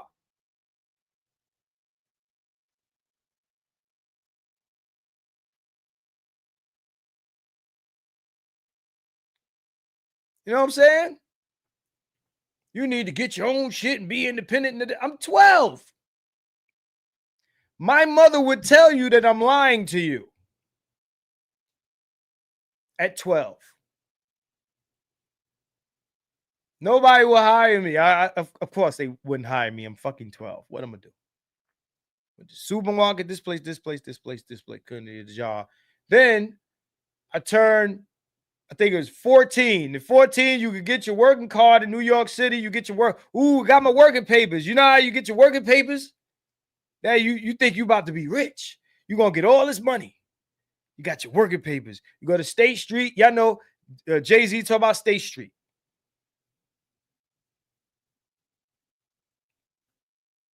I don't know if I'm still here. Am I still here? Might have lost my connection here.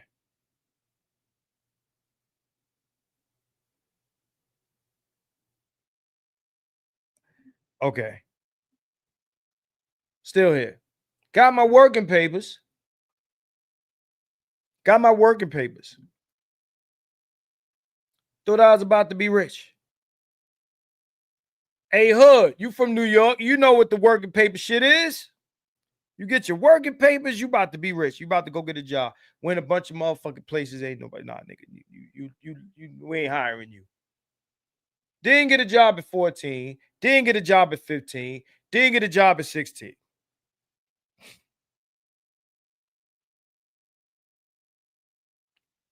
Nobody will hire me.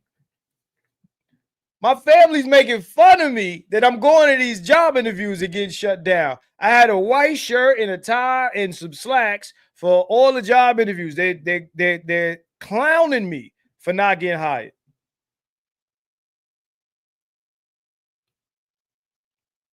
Yeah, it might be the same where you at. Where you at, Mr. O? I forget what state you in. Yeah, working papers. That's what we call it. Go down to State Street, the same street where Jay-Z was hustling, and you get your working papers. If you from Brooklyn, you know what I'm talking about. You go downtown, you from Chi-Town. You go downtown, Brooklyn, you get your working papers. Yeah, Calvin got a job. Yeah. McDonald's wouldn't hire me. Do you know that McDonald's told me we can't hire you? You ain't got experience. Nigga, what? Nigga, what? I ain't got experience to work for y'all bum ass niggas. Fuck y'all. Fuck McDonald's. Eventually, I got a job at McDonald's, but they wouldn't hire me. Right? He said, Mr. Snaz says, I ain't get an official job until I was 21. Hey, Snaz, me and you, check it out. Didn't get a job. They clowning me. My mom's going to tell me some shit like, you wouldn't bring me a cold soda on a hot day. Bitch, I'm broke. The fuck? Soda a lot of money to a broke nigga. Ain't got no money. You compare me to my sister that been working since she 12. Because she happened to luck out. But I'm a bum-ass 12, 13, 14, 15, 16-year-old because I ain't got no money to buy you a Pepsi.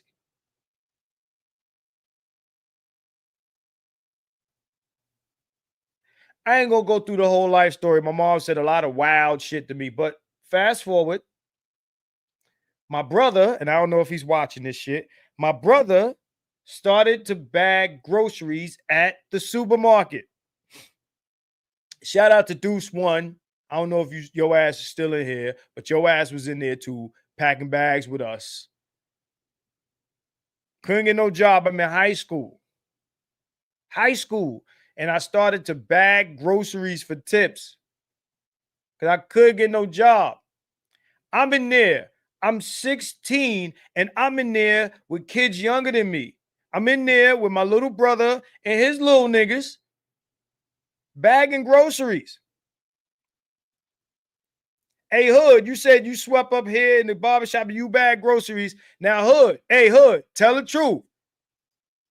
You ain't want nobody to know you was doing that shit, right? You ain't want nobody to know you was doing that shit. This is how niggas get into selling drugs, yo. Your mom's leaning on you. You ain't helping. You ain't paying no bills. Blah, blah, blah, blah. I got the niggas, my nigga Twan, right? On the block. This is my man. I watched this nigga go from broke, and I've told this story on here before. I watched this nigga go from broke to the man hustling. This is my nigga. I'm motherfucking, think I'm paid in full. This nigga Mitch, and I'm you know,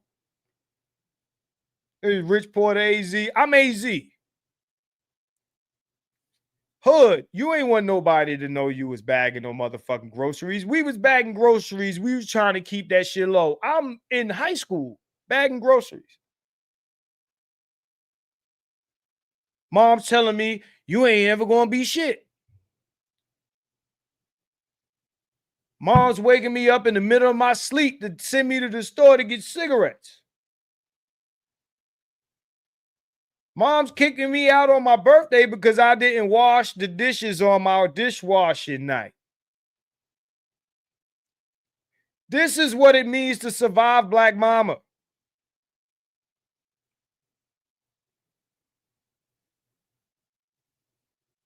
Now, if Black men were going through this with their mothers and then going out into the world and then having positive experiences with the rest of Black women, then Black men would be able to say, you know what, it's my moms, it's not Black women. And for women who will say, well, you got mama issues, but then you go out and you go to school and those women are making fun of you, those girls are making fun of you.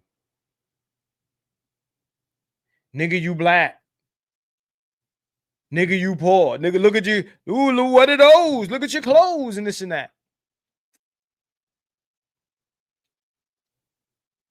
I had a girl walk into the supermarket and see me packing bags. I told the story before. For those of y'all that wasn't there for that, I'll tell it again. She saw me in there. Ooh, I'm telling everybody in school that you in here bagging groceries. We called it packing bags. You in here packing bags. Going to school, I'm telling everybody you was in here packing bags. She went to school Monday. Now, mind you, I was packing bags. But I was taking that money and getting fly with it. I made sure to show up to school clean on Monday. So I show up to school. I had to, you remember the Air Jordans with the bubble first came out. The Air Nike Airs came out. The first time they put the bubble in them, I had to clean, crispy shit. Came to school, fly. Came to school fly. Soon as she saw me, she ran. Nigga, I seen that nigga in the supermarket packing bags. The nigga packing bags. Try to blow my spot up. He packed bags. That nigga was packing bags. I was like, packing bags pay for this. Packing bags pay for this. And look at the footwear. Packing bags pay for this. They couldn't laugh too hard. The niggas, they couldn't laugh too hard. They tried to act like it was funny in front of the girl, and then they pulled me to the side. Yo, man. Yo, how much you make it packing bags, man? Nigga pulled me aside. I was like, get out of here, my nigga. Niggas go through hell with their mamas. When I was in college, and if this mirrors any of you guys' experiences, let me know. Working the full-time job at the music store. This is by the time I finally get a job working at the music store. They don't pay a lot of money. And I can't work that many hours. I'm in school. So I'm working at the music store. I'm going to school. I'm in school all day. I go to work after that. Right? This is why I tell these motherfuckers, working at McDonald's is for school kids. No, nigga, you can't do shit. It's hard to work at McDonald's or any of these shits while going to school. Eventually, the job got to get out the way. I'm going to school, and then I go to work. I got to pay to get to school on the train, pay to get to work, and then pay to get home. 3 tokens a day. And if you live in New York, you know the fucking train ain't cheap.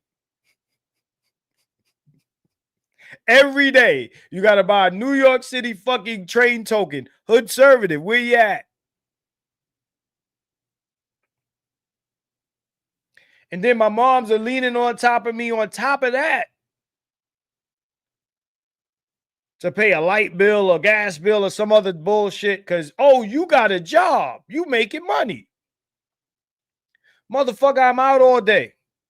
I got to eat all my meals outside. You ain't packing no lunch, black mama. Ferg said, jumping the gates. Yeah, you could do that. You could try. But anybody from Flatbush will let you know.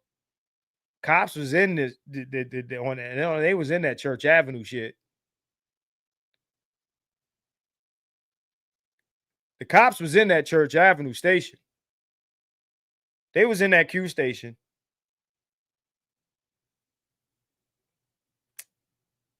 You know what I'm saying? They was there. So you might get away, you might, but then you risking the motherfucker be behind the door, some shit like that. Pay your fare, pay your fare, pay your fare. Hood, you know what I'm talking about. Where my New York niggas at?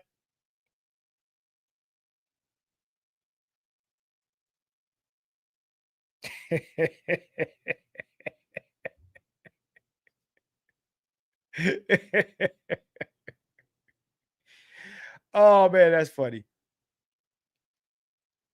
I gotta eat at school. I gotta eat at work. Where your cut at? I ain't got no cut for you. Sound like a mobster. You making money. And when I was packing bags, you wanted some of that money. I've said it before, black women tax everybody. Now, mind you, my sister been working since 13. I don't know of a bill she paid. I couldn't tell you. I don't remember a time when my sister was paying no bills to my mom's. Paying a light bill, paying a gas bill. My sister might buy a little gift, a little this, a little that, here and there. I remember my sister bought my mom's a gift. I forget what it was. My mother called me into the kitchen to say, look at what your sister bought me. So the fuck, what? What the fuck that got to do with me? This is why I treat her better than you. I literally remember her saying that out of her fucking mouth. You say you get treated differently than your sister. This is why. If she heard me say that, she'd say I was lying. Kids don't forget shit. I want all you mothers and fathers to realize kids don't forget shit. They don't forget shit. Shout out to Deuce. One, this was the shit that was going on in my house while y'all was on the other side of the building.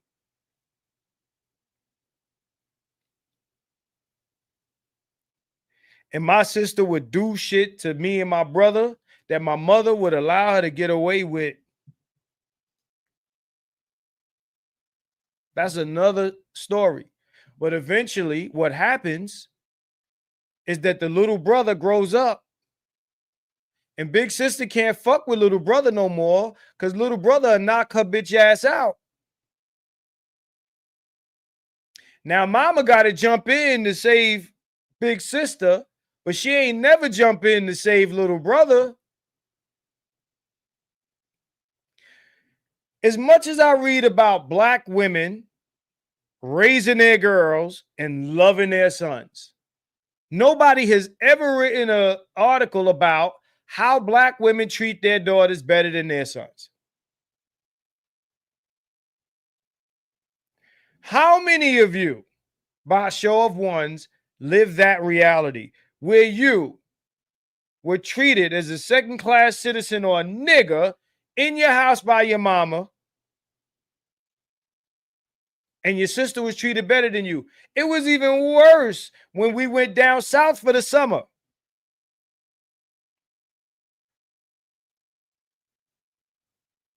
It's worse in the South. Trust me. Oh, it's worse.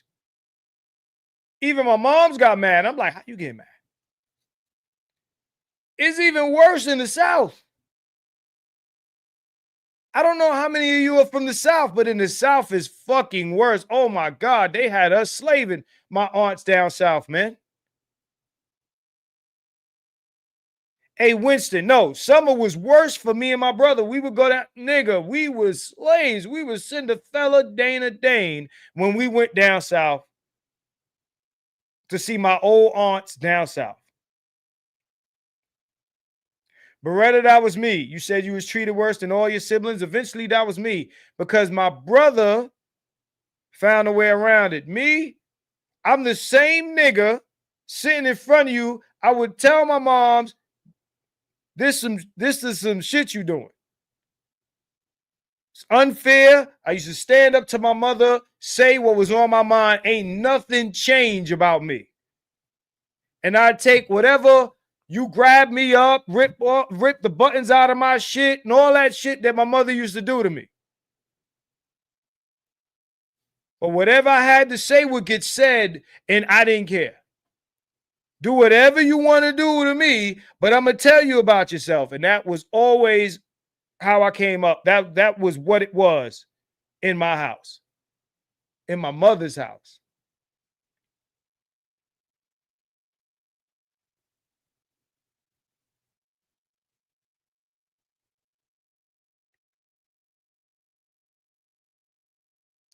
This is surviving Black Mama.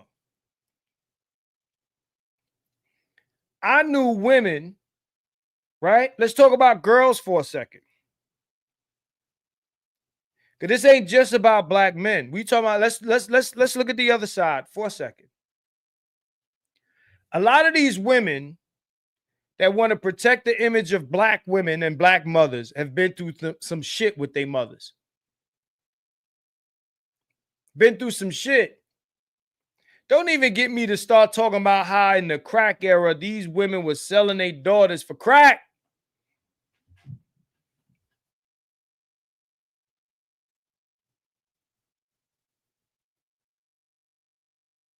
Don't get me to start talking about how these women had other niggas around their daughters.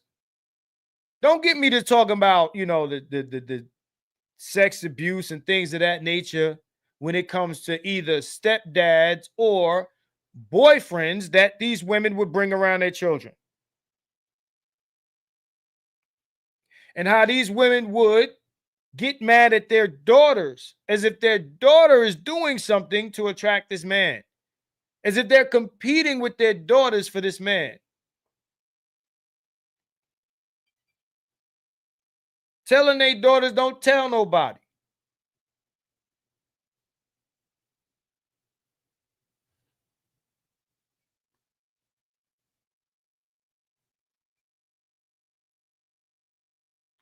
How they mother chased daddy away. A lot of men and women are still dealing with the shit they mother did to them.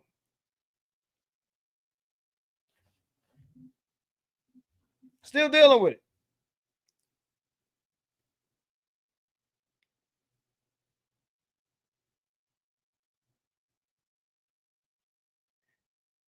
And what I find troubling is that black women are more invested in the image of black women and mothers than the welfare of children, male or female, or their own traumatization.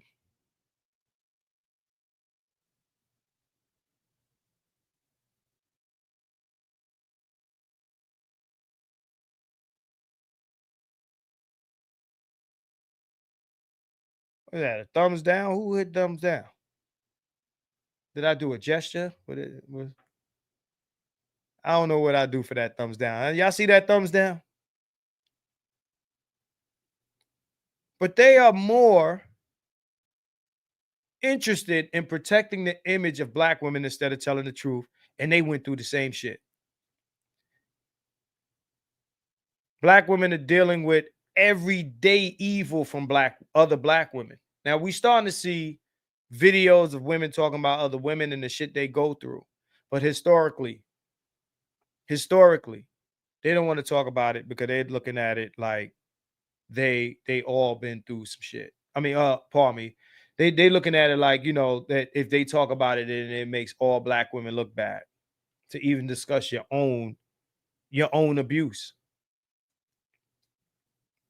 At any rate, yo, I'm gonna say this and I'm gonna be out. Right? I understand the concern. Like there's concern for black children, black girls especially, right? Let's not approach every situation with black boys, right? On some man up, this, that, and the other. Let's stop laughing at black boys and black men and their mental issues. Because what we do then is we are no better than the women we're talking about. We can't enable or perpetuate the thing and then want to speak out against the thing.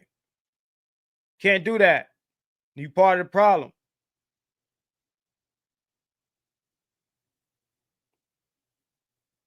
So, posted the signs of suicidal thoughts in black men. Now that you know that black boys and black men suicide rates are up, treat it as such. Think about black men's mental health.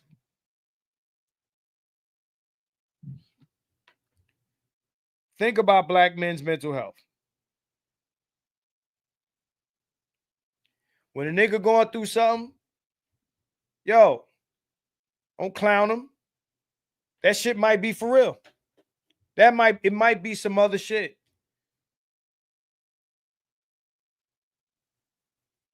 Because then when he dead, then it'd be like, oh man, I shoulda. You wouldn't do that to a woman. You wouldn't. That's true for even men in this space. Let's keep it real. A lot of us knee-jerk are triggered to want to check on women. And we don't check on niggas. We don't check on niggas. It's one thing if you to say, hey, you know, grown man, whatever. But we don't even check on boys. Now, I'm not saying you got to be a stepdaddy or some shit like that, but hey, man, If a little nigga start talking to you, man, yo, talk to the little nigga, man. That's what this is what I'm here for. I'm here for the little niggas. All of y'all that's in y'all 20s and early 30s, that's who I'm talking to. And if there's some teenagers here, I'm here to talk to y'all. And for everybody that's in my age group and older, if you feel me, I fuck with you. But I can't save you if you don't want to be saved. I'm here for them young dudes. Because a lot of us, when we were that age, we didn't have us to talk to. The internet has gave us the ability to speak to young men. And I don't care how much smoke these bitches give me. I don't care how much smoke these simp niggas give me, whether they inside or outside of the space. I'm going to do what I do. And I'm not here to save nobody that don't want to be saved.